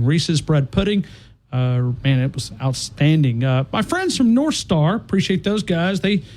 I've been to lunch twice this week, Jackson, at Southern Ale House. I haven't paid for a meal either one. So, I'm supposed to carry out the first responders, and heck, they carry me out. I thought first responders in the pecking order is higher than a sports talk radio host, but I appreciate the guys from North Star. Thank you. Appreciate you guys. Had a lot of fun, and they tried that Reese's bread pudding. What'd you order? What was your main course for lunch today? What did I? No, I did not have Southern Ale House today. Oh, I had a non-sponsored meal today, but I went cheap today. Went cheap. Milo's. No. That's Chick-fil-A. Well, no, that's not. I didn't have that for lunch. This is my half and half tea. Are you bumping it down? Are you doing 80-20 now? Or I don't need to confuse anymore. Half and half's confusing enough. Because sometimes earlier this week I got half Dr. Pepper, half Diet Coke. Kid you not. So half and half. Let's not try to go 80-20 or 70-30. Well, doesn't the regular Dr. Pepper cancel out the Diet Coke? I don't know what it was, but man, it was sick. Oh, that was saccharine taste in your mouth. The syrup. You ever? Who drinks Diet Coke, by the way, or Diet Pepsi? Any of the diet drinks? You'd have to. They're 0 calorie. I'll take the calories. I'll walk the extra mile. That Diet Coke, the Diet Coke, that taste on my tongue, that saccharine taste. I'm not a big soda guy. I'm not either. I'm really, dude. We don't have I can't tell you the last time we had a 2-liter of soda pop. As my wife's from the Midwest, so it's pop. It's pop. Yeah. Yeah. I can't tell you the last time we had a pop at the house. She doesn't do. I think she's adjusted, but we really don't. We don't have. Well, every soda. But we drink our share of half and half tea. Yeah. I buy a gallon of unsweet and a gallon of sweet. I will tell you that I run out of the unsweet before I run out of sweet. You should be proud of me. You should be proud of me. Progress, yeah. Yeah. So maybe I should start. My doctor, hopefully he's listening out there and he's bragging on me. Come on, Doc. Brag on me a little bit. You're listening. He could be. He is a listener. He sends me messages from time to time, especially when I start talking about that Reese's bread pudding at Southern Ale House. 1530 McFarland Boulevard and Dockside. Let's continue. Man, I can't believe I had to make Pat upset. I mean, Pat's having a good day. And I had to rain on his parade. Stephen in Raleigh, North Carolina. Stephen, we have missed you lately, man. We're Roll Tide, Ryan. I mean, I know. I can't call in like I used to. Just my, you know this. My work schedule changed. Yeah, it has. It has. I got the message, and well, I'll tell you what. Buy a lottery ticket. I have one of those for tonight. I think it's 700-something million for the Mega Millions or something like that. Can Kalen DeBoer count on a little? That's less. Never mind. Kalen DeBoer's like $800,000 a month. No, I wasn't talking about comparing money. I mean, Kalen hit the lottery when he came to the University of Alabama and all that big money, but $695 million. Can Kalen count on a couple of million for the NIL slush fund from Stephen in Raleigh, North Carolina, if you win? I would probably definitely do that. I would try to contribute to the basket. I'm a big basketball fan. I had season tickets. So Nate would get a little bit. Nate would get the court. Maybe the new court would. Oh, so you would build a stadium and we would name it Stephen and. Well, I don't know that I would name it. I would build it myself, but I would definitely contribute. Really? So out of that $695, Greg Byrne could count on how much? I mean, 50. Oh, 50. So you would make a $50 million contribution. Yeah, yes. If I had 695, 50's coming. I think 50 would sway him quite a bit. That's a big contribution. But now the cash option is $322 million. Now we're dipping in. It might be 25, Brian. Yeah, and then the government's going to get, because you'd be in the half of that. Yeah, we get 40%. So you get 40%. Right. By the way, now I'm down to maybe $200 million that I'm getting. But you know what, Stephen? I don't think rice and beans would ever be on the menu at $200 million. No. Rice and beans, it would not be an issue. Yeah. But you guys were talking about diet drinks. I only drink one. Okay. And I'm a little bit into Canada Dry ginger ale, 0 sugar. Okay.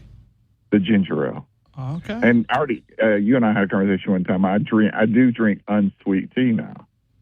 I went from, like you, I kind of went half and half to start with, and eventually I converted all the way to unsweet. But does anybody else have trouble? Like if you're going to a set-down place, the server generally gets it right? Because their tip depends on it, or their tip, or I'm not saying I would judge, but even if it's full strength, you could ask for half and half, and they'll correct it, right?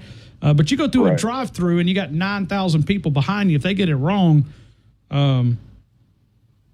it's kind of like you're stuck with it. Right. I mean, I was almost stuck with... I figure, Ryan, you're on a first-name basis with your half and half drive-through, I figure. Well, you would think, I mean, at 135, I'd be cruising through there, and I'd be like, all right, here we go. And sometimes I know, but yeah, I got a Dr. Pepper Diet Coke. I was like, how? Is that why you were talking about that? Yes. No. That was real. That was real. Yeah. Oh, real. Oh, okay. Yeah, that was completely real. Yeah, I got Dr. Pepper Diet Coke. Yeah, I was like, Diet Dr. Pepper. Yeah. Here in North Carolina, they got something called Cheerwine. Have you ever heard of Cheerwine? Cheerwine was here, but it's hard to find. But it's a North Carolina thing. It's out of North Carolina. Oh, is it? Kind of like Double Cola was out of Chattanooga, if you remember the Double Cola days. Well, that Cheerwine is out of North Carolina. Okay, look at there. And the diet version of that is because it's so sweet. Anyhow, it's terrible. That artificial sweetener. Yeah, and the Cheerwine. But the saccharin is the part, the artificial sweetener. I can't do it. It leaves a taste in my mouth. I mean, we're on a Brian Hard Construction free-for-all Friday, so I can rant if I want to, if people out there want me to move on. The saccharin taste just kills me. It just, I can't get it out of my mouth. You know, when I was in town, you was talking about your lunches. I had some really good chicken that I had never heard of when I was leaving town. When I was there for the South Florida game. Okay. When I came, yeah. It's something Fusakli, Foo Fighters, Foo something. Yeah, I guess. Have you had that? I don't think so. Fusakli. That's some good chicken fingers. That's on across the street from. I think that might be on 15th. I'm thinking about it correctly. Okay. Right down from half. Jackson, do you know what he's talking about? The chicken finger place? Say it again, because I don't know what you...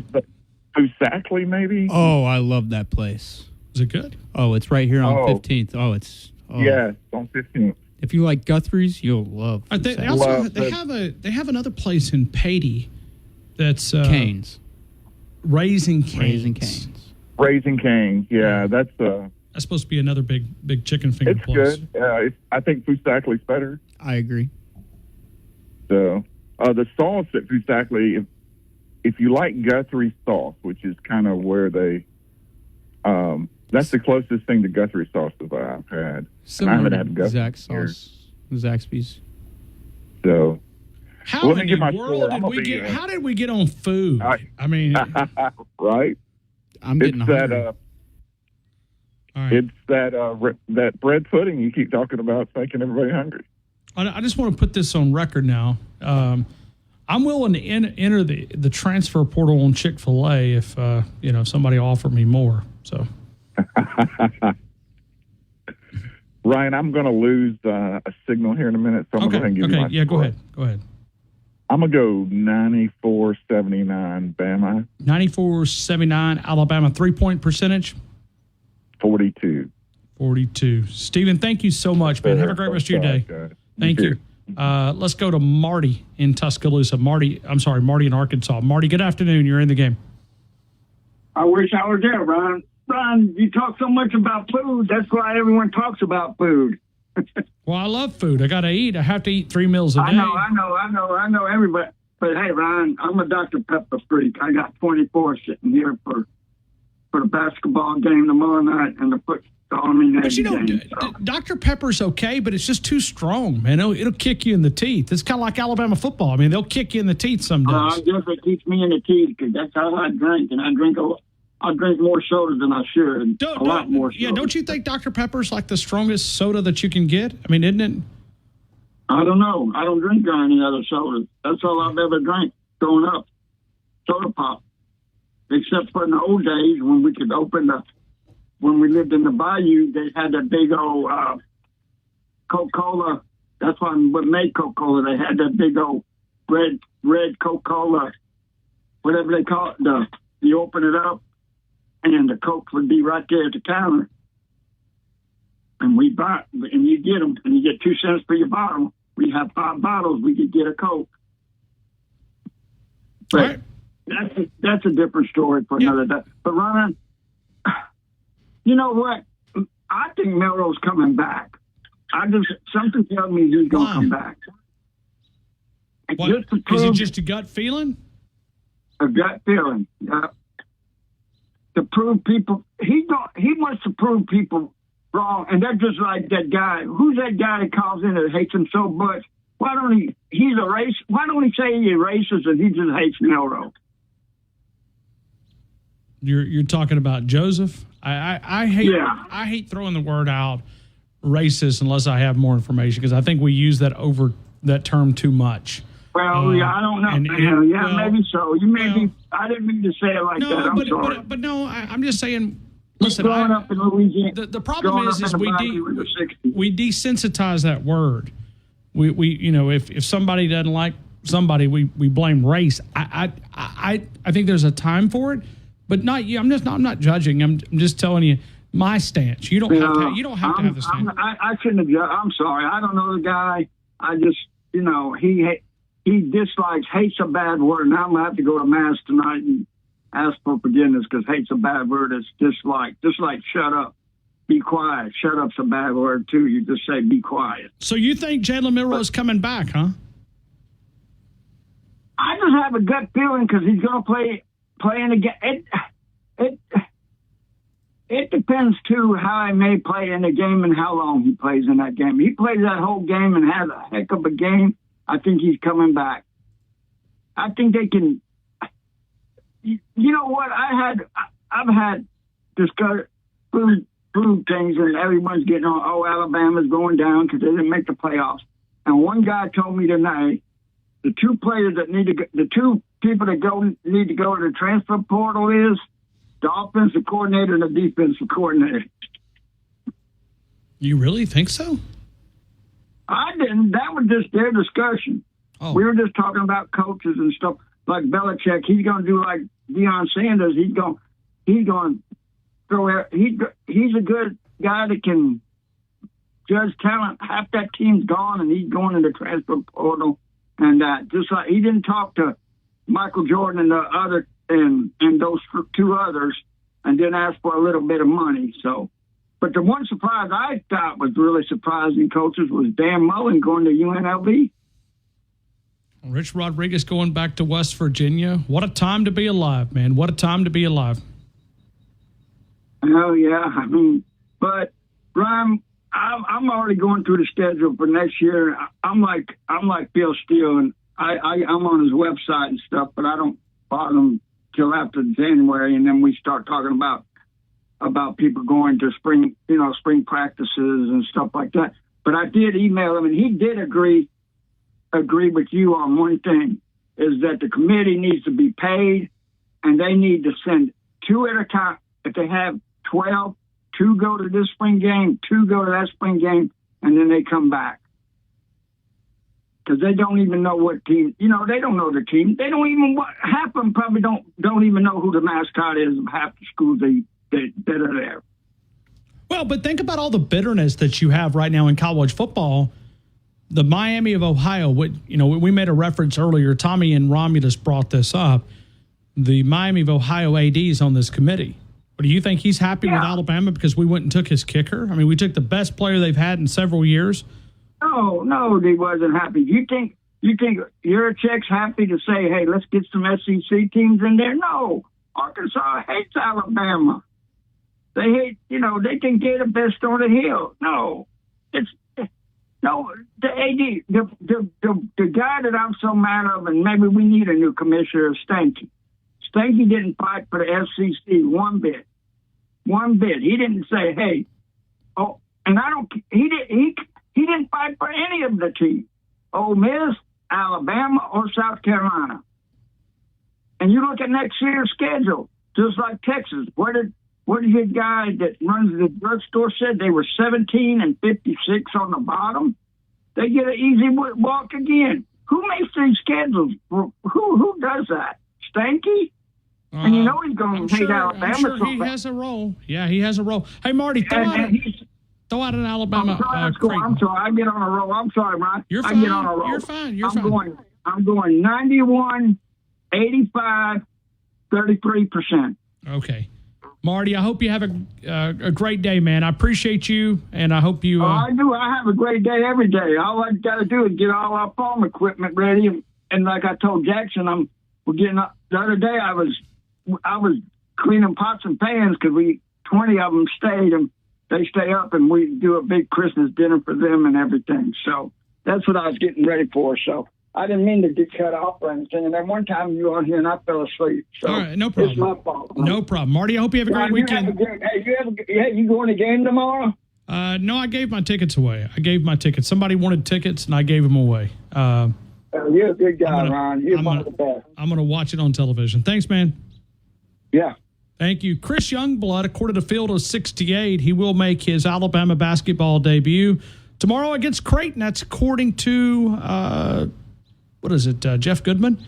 I believe it's Field of 68. Is that right, Jeff Goodman? He's reporting that Chris Youngblood will make his debut tomorrow. We'll come back. We'll take Jared in Houston, Texas next. T-Town Tide 100.9, 1230 WT, California.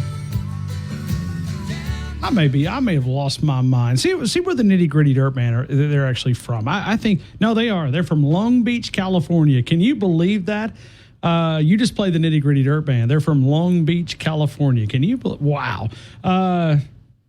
That's called worthless information that I have stored. I never would have guessed that. So if anybody remembers why I can't remember your name that I met 2 days ago, that's why, because I got my folders are all worthless junk up there, like nitty-gritty dirtmans from California. Jared in Houston, Texas. Hey, Jared, good afternoon. Do you like Diet Coke? Well, it's no, and I understand why you don't like the flavor. I mean, poison's not supposed to taste good.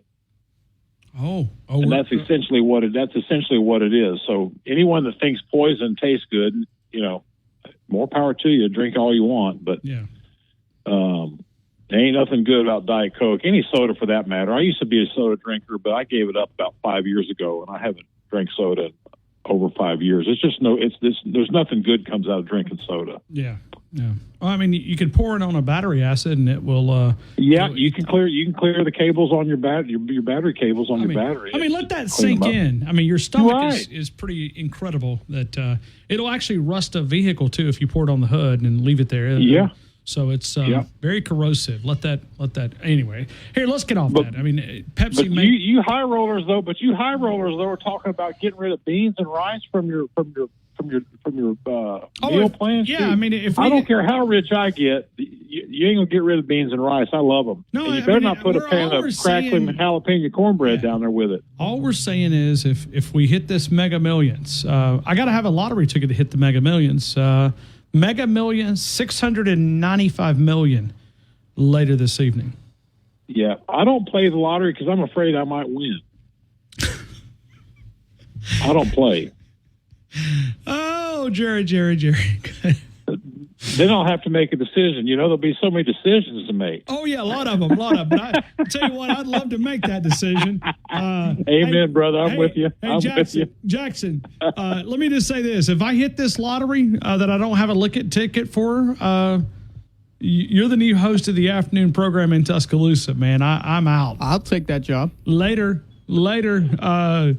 Yeah, somebody else can cover the transfer portal. I bet I've hit F5 on this button 1,000,000 times a day. Refresh. Yeah, speaking of the transfer portal, you hate to see Justice leave. I mean, I think Justice. They knew it was coming. It's been in the works for. You can see it in his running.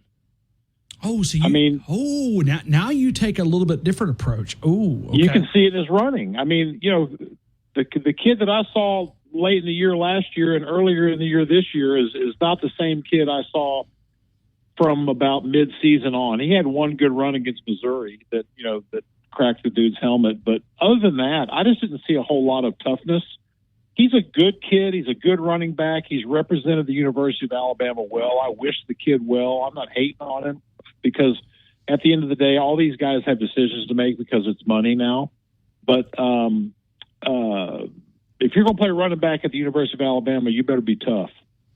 And I just didn't see a whole lot of toughness out of Justice. Not knocking him. I think he's a good running back. No, I'm not either. Has above average speed, but I just didn't. I saw the writing on the wall halfway through the season. I didn't think he ran all that hard.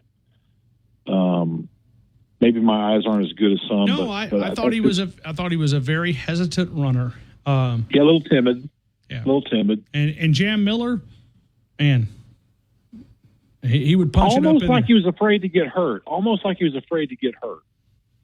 And you bring up a really unique point because I've seen players around here I'm talking about, and even prior to Nick Saban, this didn't just happen the last 17 years, when they get so close to the NFL draft, a fifth-year senior who has no eligibility, and you almost see that from time to time. And I get it. I get it. I mean, I get it as well. And it's not a knock on him. It's just, I mean, that's just what I see. We were just talking about a lottery ticket. What if I gave you the winning lottery ticket, but I said you couldn't cash it until next week? How would you protect that, Jared? Because that's what these players are doing. Yeah, that's exactly what they're doing. I mean, you'd protect that thing. You'd put it in a safe. You'd sleep with it. I mean, you'd be like, all right. No, I'd have it in my hand with my pump shotgun sitting between my legs and my chair. That's what I'm talking about. That's how I'd protect it. Yeah, and so you can't really. I mean, it's hard to blame these guys. I'd have an old Mossberg cannon sitting right here between my legs in my recliner with the lottery ticket in my shirt pocket. Now, are you a buckshot guy? Are you still a slug? What's the? Oh, it'd be buckshot in it for sure. Okay, yeah, it'd be buckshot in it for sure. Yeah. So double-aught buckshot. Okay. I mean, y'all deer hunting this weekend, Ryan? Who, me? Yeah. Absolutely.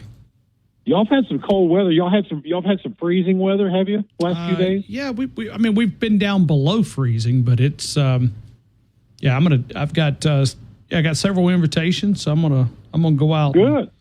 Try to. Now's the time. I hear they're rutting early this year. But the main thing though is you got that, and he said that's a myth.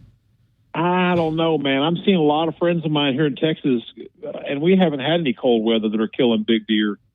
I mean, more than I normally see this time of year. Typically, it's later in the month or early in January, but right now I'm seeing some really, really good deer. Some buddies of mine are killing. But you know, we've still got bucks hooked up with one another. I think we're still a couple of weeks out. So the does are still running together and the bucks are still running together. And I'm not talking about big bucks, just small bucks, but that tells you that it hadn't got going. No, for sure. If the bucks are still together, the only way to get them to move is if the acorns are sour. If the acorns in the woods are still good, still got food value to them, here's the issue. That drought that we had back in late September, all of October, where we didn't even get rain for like 30-something days, I really think it put a whipping on the acorns. I haven't seen them as much. So? I haven't seen them as much. I don't see now. Now, I'm sure there's probably certain different types of oaks that are spitting them out, but I haven't seen a lot on our place. We've had more acorns in our oak trees down here in Texas in the last couple of years, and I've seen it in a long time. And you know how I know that? Because I'm going through probably about 200 pounds of corn a week. Yeah. If they're coming to that corn, there ain't no acorns in that. Of course, they're always going to eat the corn, but you can't hunt them 24/7. But if you've got acorns in the woods, they'll come to the corn. But if you got plenty of acorns, they won't move. Yeah, they're smart deer won't. They're loading up on those carbs. Now, some of that's probably because we've had a colder early start. The Thanksgiving week, it was freezing where we've been the last couple of days, but we had some early warm weather, but then we've had some pretty cold weather as well. But no, I'm excited to get out, man, and get away from this dead gum portal, man, because I'm tired of talking about it. That's one thing I miss is deer hunting. I haven't done any deer hunting in a long time. I used to hunt all the time. I just don't have time to do it. Yeah. I just don't have time. Well, I see Tony's up after you. I'm going to take Tony. Tony and I are going to go one day. I'm carrying him out. Tony wants to go DEAR hunting. No. That's what Tony wants to do. No. He wants to get the Big Richards flagpole and go do some DEAR hunting. Well, I've promised him that I'm going to take him hunting. Take him. And but I don't know. A guy that swings so far left, I just don't know how he's going to feel about guns and loaded guns and, things like that. Camouflage. Yeah. You might want to just put him out with like a slingshot or something. Yeah. Because gun might be a little heavy for Tony because, he's, I understand what you're saying. Yeah. Because, a guy that's, leans so far to the left, it's. Yeah. He'll be out there in Crocs and hey dudes, hey dude. Nah, he'll be wearing Crocs and some like Argyle socks, and he'll have like a North Face vest on with some duck heads. Pretty up, yeah. I got you. Yeah, that's right. Yeah. That's right. Yeah. Well, I can. But Tony's a good dude. No, I know he's a great dude. He's a great dude. Just because he's a lefty, he can't help it. We don't need to be dogging Tony. He's all right. Tony's all right. Even though he voted for Kamala and Joe and all, Obama. I think what it was is he voted because he wanted to protect the P. Diddy tapes. He wanted to make sure those didn't get out. He didn't want to miss out on a Diddy party, is what it is. Yeah, he wanted the invitation to the Diddy party. Man, we're gonna have Tony. He's gonna be calling. Hey, Jackson, Edom, and Hal. They're gonna have to call him. Yeah, Jackson, can you back that delay button up a couple of seconds because we may need it here in a minute. Jared, give me a score. Alabama, Creighton. I'm going to take Alabama 87, Creighton 69. Okay, 87-69, and then 3-point percentage? I'm going to go 27%. I've got you, man. Thank you so much, Jared. Hope you have a great rest of your day, man. You too, brother. Roll Tide. Right back to you. We will take Tony coming up next. We are talking a little Alabama Crimson Tide football. We're crying, moaning, groaning, all of the above. But, our next call, the pharmacy at Midtown, only sterile compounding facility here in Tuscaloosa, all the compounding needs, customer service. If that's a priority to you, now, if you love driving around the building, if you love sitting in the lobby with all coughing kids and sharing germs and trying to, keep the kids under control, keep going to where you're going. But if you love customer service, make that better decision. The Pharmacy at Midtown proudly presents Tony in Tuscaloosa. Tony, good afternoon. You're in the game. Roll Tide. Oh, yeah.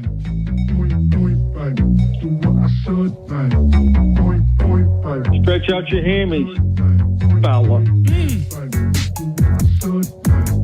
Woo! That's right.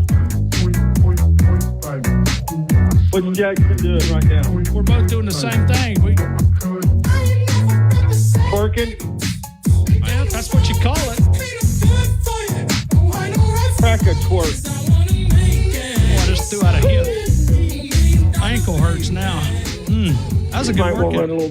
Rub a little Bengay on that. The Pharmacy at Midtown proudly present Tony in Tuscaloosa. Tony, how are you, man? Man, how are you? Not worth a darn, to be honest with you, but I've been lying about it all week. Thank God I hadn't had to talk about it all week, I mean, if it isn't not making the playoffs and it's players leaving, it's the whole thing, it's just unbelievable. There's that window again. Almost got my hand. Kid ya. That's not a joke. That's not a joke. That window almost got me again. Woo-wee.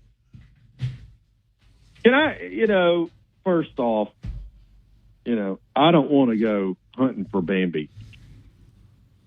I would like to shoot down some droids, though. Oh, really? Okay. Oh, yeah. Why don't we take a trip up east? You want to do it? You want to do that? Yeah, I do. But, the only thing that's probably reachable of those drones are probably like a 10 gauge, possibly. I don't know, one of those. But I don't care what it is. Let's go. Let's just go shoot. Okay. Because those suckers need to come down. When you got a spineless, cowardice, pathetic, Marxist administration that won't protect its citizens, the citizens need to protect themselves from the administration. And accountability is coming. Accountability is coming. No matter what phony psyop they want to put out there, no matter if they want to sell the parts of the wall that the citizens of this country purchased, they want to wholesale it out, make us buy it all again and do all that. That's fine. And, and the great thing about this is what a lot of people don't understand about pardons. He can pardon whoever he wants to. But do you know they can't take the fifth if they accept a pardon? Oh.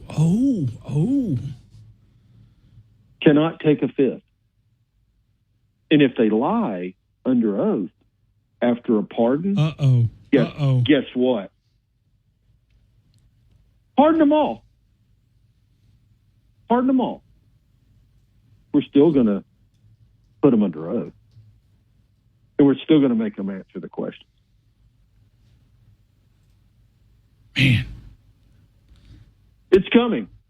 Well, good. Accountability's coming. Accountability needs to happen. It That's does. right. That's right. We are required to do that by the Second Amendment. We're required. And these people have done exactly what the Second Amendment warned us about. So it's coming, Hey, by the way, cry all you want, scream all you want, do whatever you want to do, hide, resign, or whatever. Christopher Wray has cut a deal. And Kash Patel has already investigated all of them under the Russian collusion thing. And Kash Patel used to work for Obama. That's what people don't understand. He knows where all the bodies are buried. But it's coming. But we can talk about football now if you want. Well, I was drones. Yeah, okay. I was just hoping those P. Diddy tapes were going to be released, and for all those celebrities out there. No. I mean, listen, some of the things that happened out there, put them out there. You know what? If they you got a lot. I want to know who all the child rapists are. Absolutely, and you know what? Justice needs to be served. Bill Gates. Could be some athletes, according to. It's going to be a lot of people, a lot of freaks, a lot of people you see on TV. A lot of people you see on TV. But anyway, you want to talk about Alabama? Yeah, let's talk about the Tide. I mean, do you? If you don't, we don't have to. I mean, I get it. We can, but we can talk about a lot of different things. We can. Can I ask you a question? Yeah. Do you think a 3-loss team should ever be a national champion in football? In this current system? No. Just no. Do you think, growing up, being a huge college football fan, but the system has changed. Life, it wasn't when I was. Hold on. Do you think a 3-loss team should ever be the national champion of college football? Well, I have to answer the question based on the current answer system. is. The answer well, but I is mean, no. but I'm okay. No. I don't care what the system okay, is. but a that 3-loss same team should never win the national championship. We could say a metric and say Clemson, we're going to kick you out because you've got 3 losses. That's right. I agree. So, I agree. I'm just saying. To me, a 3-loss national champion in college football. We made the bed. We got to sleep in it. It's fraudulent. Yeah, it's fraudulent. Now I ask you another thing. A 3-loss team with a loss to Vanderbilt. A 3-loss team with a loss to Vanderbilt and a loss to the 14th best team in the SEC or the 13th? What is it? Let's see. Total last standings. What they end up? 6-6? They were tied with Auburn, I think, at 13th or 14th or something like that. I thought they were a little bit higher than that. Yeah, they finished. We know they were one spot above Auburn. They were tied, but then the tiebreaker. Well, no. So what is that? So what Oklahoma does that had put them at? 6-6 record. Oh, they were 5. So what is that? What in the SEC? Where did they fall? So 16th, 15th, 14th, 13th. Okay. So and Vanderbilt was 12. Okay. So So a 3-loss team with a loss to Vanderbilt and a loss to the 13th highest ranked team in the SEC.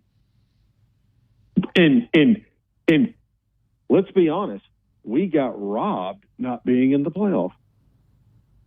That's where we are today. You think we got robbed? I think we got.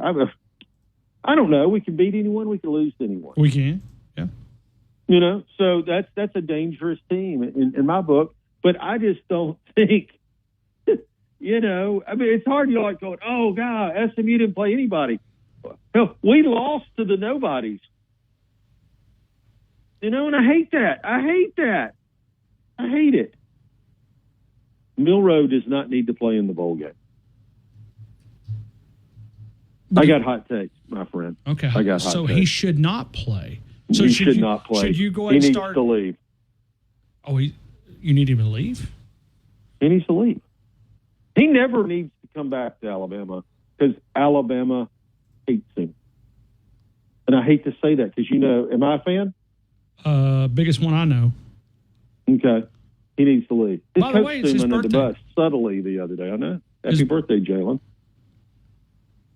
He's going to be a first-round pick, and he just needs to leave us behind because he's outstayed his welcome, and I hate to say that. And one of the things that bothers me, and I am a huge fan of his and everything going through, and I think is he perfect? No. Is he the greatest quarterback ever played at Alabama? No. Is he better than anything on the sidelines? Blank, yeah. That we've got, or we would have played them.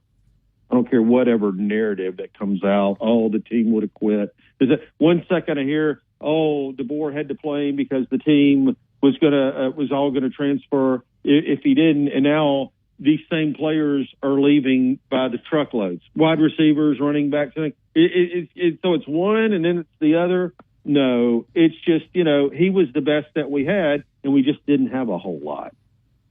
And we didn't have a right tackle. And I don't know how you can throw the ball without a right tackle, and we didn't have an offensive line that could ever push the defensive line off the ball. We could never run straight ahead. The left didn't do. I didn't say the left was great. Oh. I'm just saying right tackle, we just didn't have it. And I'm not blaming DeBoer for this. I'm just saying this is what was there this year. This was, I know everyone, it's easy to blame Milroe for all the losses. But if you watch the game with an open mind, is he perfect? No. Is the offensive line good? No. Can they run block? Sometimes. Can they pass block? Occasionally. Thank goodness he can run. Defense came a long way this year at the end of the season. All right. So now you missed the grades earlier this week. We were giving out grades. Yeah. What would you rate the defense? I mean, just A, B, C, D. You can do the plus. I give them. They couldn't stop the run, which was a problem. But when you look at how little depth we had in the secondary and how much they improved and everything, I would give them a solid B at the end of the year. I'm amazed they did as well as they did. The grade maybe should be higher, but I'm basing that on not just overall, like just being at Alabama, just being an Alabama defense. I'm gonna give that defense a B. All right. Compared to last year's defense, defense before that, the defense before that. Well, and that is amazing considering injuries, the challenges. Oh, God. No depth in injuries in that secondary. So I was hard on Caden Womack after Vanderbilt. Yeah, I was too. Yeah, couldn't tackle. Look confused. Yeah. Let's keep him around. Let's keep him around. Yeah, if he can do that with that crew, yeah. I mean, let's keep him. We had a guy from Pro Football Focus on Wednesday who shared some thoughts, and he said Bray Hubbard was their highest graded safety, even though he played only 400 snaps. Isn't he amazing? I mean, what a freak! But I mean, think about the coaching staff that got him ready. That's right, out of nowhere, off the scrap heap. Yeah, after the Tennessee game. I'm saying I'm going to go ahead and say I was wrong. I was so upset after that Vanderbilt loss. Yeah, you weren't the only one. I mean, we were like, whoa. I was wrong. That guy's the keeper. Coach DeBoer is right. And I hear other people talking about our offense coordinator needs to go. No, he doesn't need to go. But we better get some offensive linemen in here that can play like as in tomorrow. Because you can't do anything without an offensive line. I don't care what you got. If you can't move the line of scrimmage and you can't protect your quarterback, we got lucky. We had the best running quarterback in the country this year, who at times could throw deep, at other times he couldn't throw deep, at times he could throw short and medium passes, and it just hard to click for him or whatever. But the offense was a major disappointment to me this year. But as a team, you want to know what my team grade is? What is it? We failed. It's a failure. Any way you look at it, if the University of Alabama does not make a 12-team playoff, it's a failure. And this is, I'm not lowering our standards. Screw that. I'm not lowering our standards.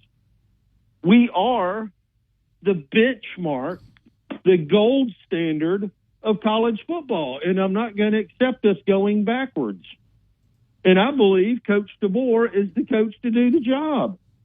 And I think he did an amazing job keeping the players here.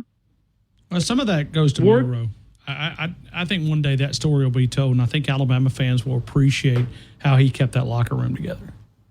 Well, I don't. He may have kept the locker room together. Then I hear that he didn't. You know that all the players. You know, so many fans hate him and stuff. I don't get it.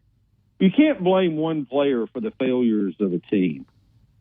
The coaches chose him to be the player, and I don't want to get off on Milroe and all that. I think he needs to leave. I don't think he needs to play in the bowl game. I took what Coach DeBoer said as a subtle shot at him. And I don't think Coach DeBoer necessarily meant that. Maybe he's talking about the fact that we didn't have a right tackle, or the fact that the offensive line couldn't run block straight ahead. They couldn't push anyone off the line of ball. They had a hard time protecting, even though I think you sent something to me and said we were like third in the SEC in sacks. That is absolutely miraculous. We had wide receivers. We actually, okay, so we cut our sacks from 49 to 19 in 1 year. That's amazing. Amazing. It's amazing what you can do. And I know this like 3 or 4 days before spring practice, so it's. I know. I know. I mean, one of these days we'll talk about how Saban walked out on the team, walked out on the players. Is that what you're saying? Talk like that? Yeah. Because he did. I mean, at least he didn't do it like Steve Spurrier did during the middle of the season. You know, I get it. You know, I get Coach Saban. You know, he wants to stay. It's not for him. He doesn't know what to do. Something happened that I don't. And also the calendar screws you up because you can't. It was awful. You can't. If you want a quality coach, it's playing in the playoff.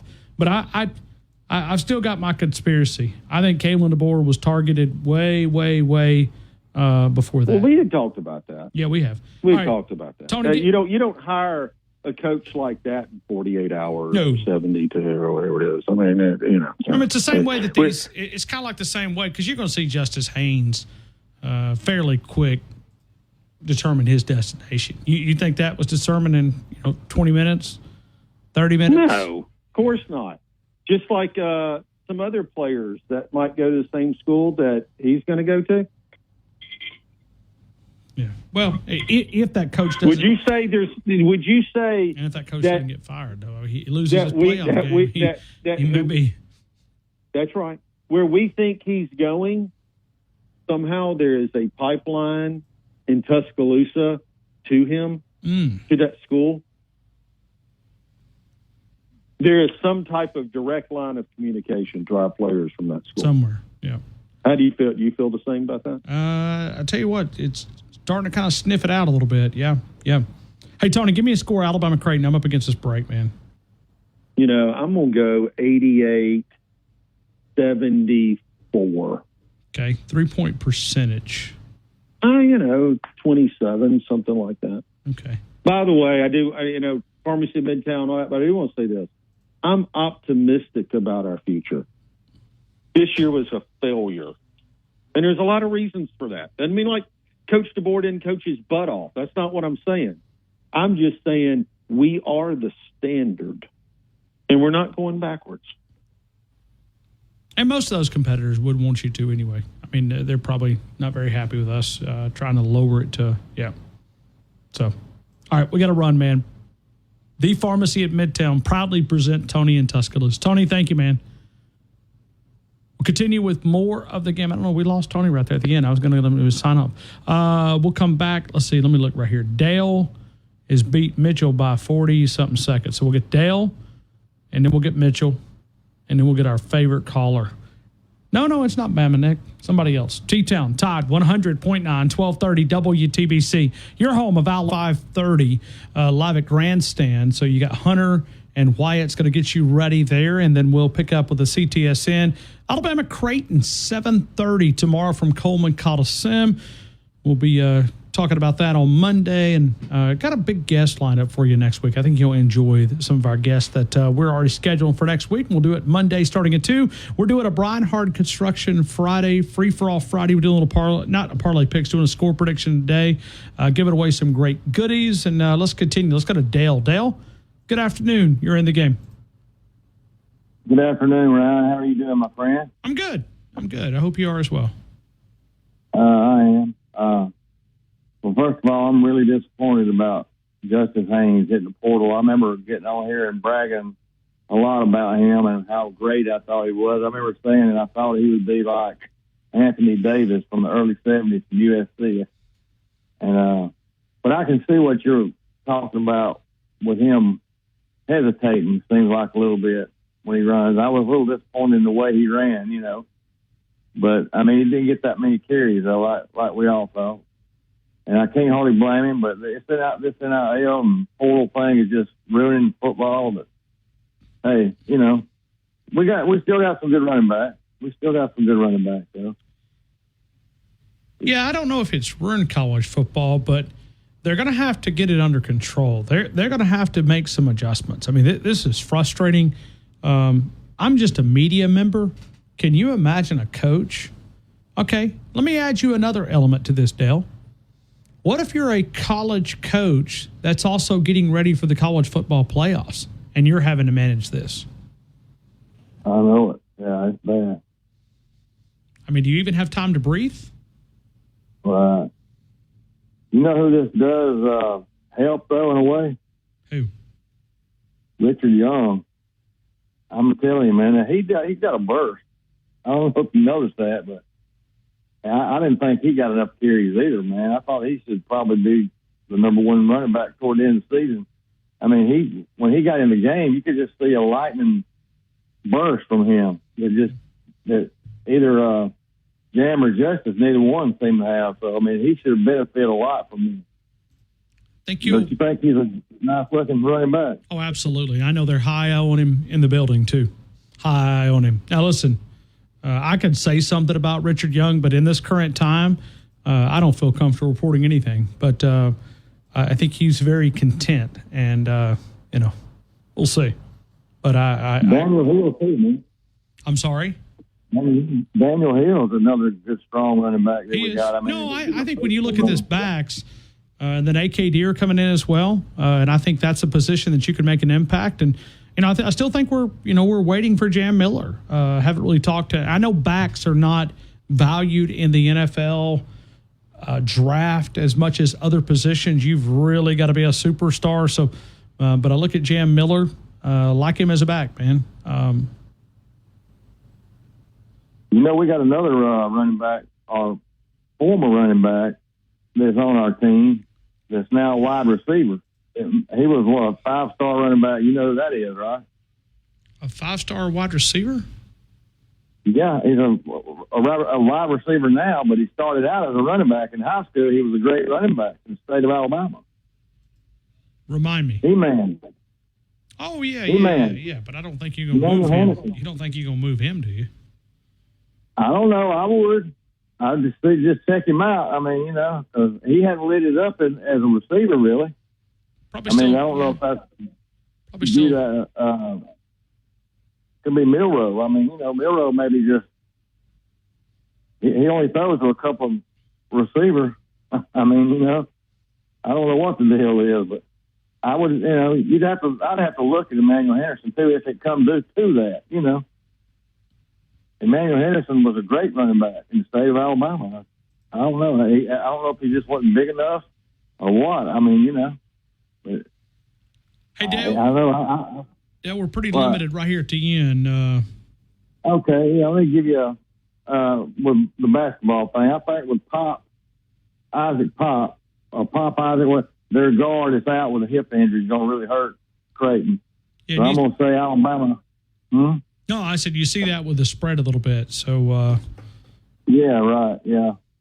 Oh, what is the spread? You found out the spread? Yeah, I did. It took me they did not have it a lot of places, but it's almost double digits for Alabama. I'm seeing an 11, I'm seeing a 10.5, and I see a 10. I see several 10s. So it has been updated. So money line. We scored 22 points a game, man.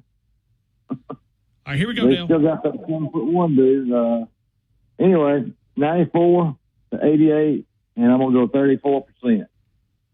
Okay, I'm going to repeat it. 94, 88, 34%. Thank you, man. Roll Tide, brother. Roll Tide. Let's continue. 205-342-9904. Mitchell. Mitchell, good afternoon. You're in the game. I hope all is well, man. What's happening, Ryan? I'm good. You all right?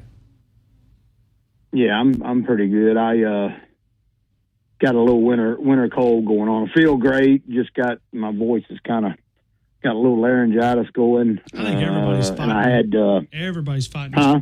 I think everybody's fighting this little change of the weather bug or something. Right, and I had a little cataract surgery on my left eye Wednesday, so had that going on. I got my right eye done like the Tuesday before Thanksgiving, so I've been kind of bogged down under the knife for the last 10, 12 days, I guess. But anyway, now I can see again. so that's good. So how quick does that? So did you do the LASIK or no? No, it's cataract. Cataract surgery is basically just they go in and basically replace the lens in your eye because my vision was all blurry and I couldn't see hardly anything at night. And especially, driving that beer truck in the wee hours of the morning, I got where I couldn't see at all hardly. So I got that done and taken care of, and everything went good with that. And I hadn't chimed in since we got snubbed out of the playoffs, and I won't touch on that. Yeah, I know time's limited, but Tony made some great points on Alabama, not deserving to get there with losses to Vanderbilt and a 5-5 Oklahoma team, and that's kind of how I feel too. But my gripe is the bowl selection where they're sending us to play Michigan. I mean, the first team out was Alabama, the second team out was Miami. So I don't give anything about a conference tie-ins. Whether it's got to be Big Ten versus SEC or what have you. Put Alabama and Miami in a bowl somewhere, and they're the first teams out of the playoffs. That's how it should have been. Here's the thing: the Citrus Bowl had a choice, and they chose South Carolina. And I'm sure that probably had to do with, a little bit of excitement. For South Carolina, this is a historic season for them.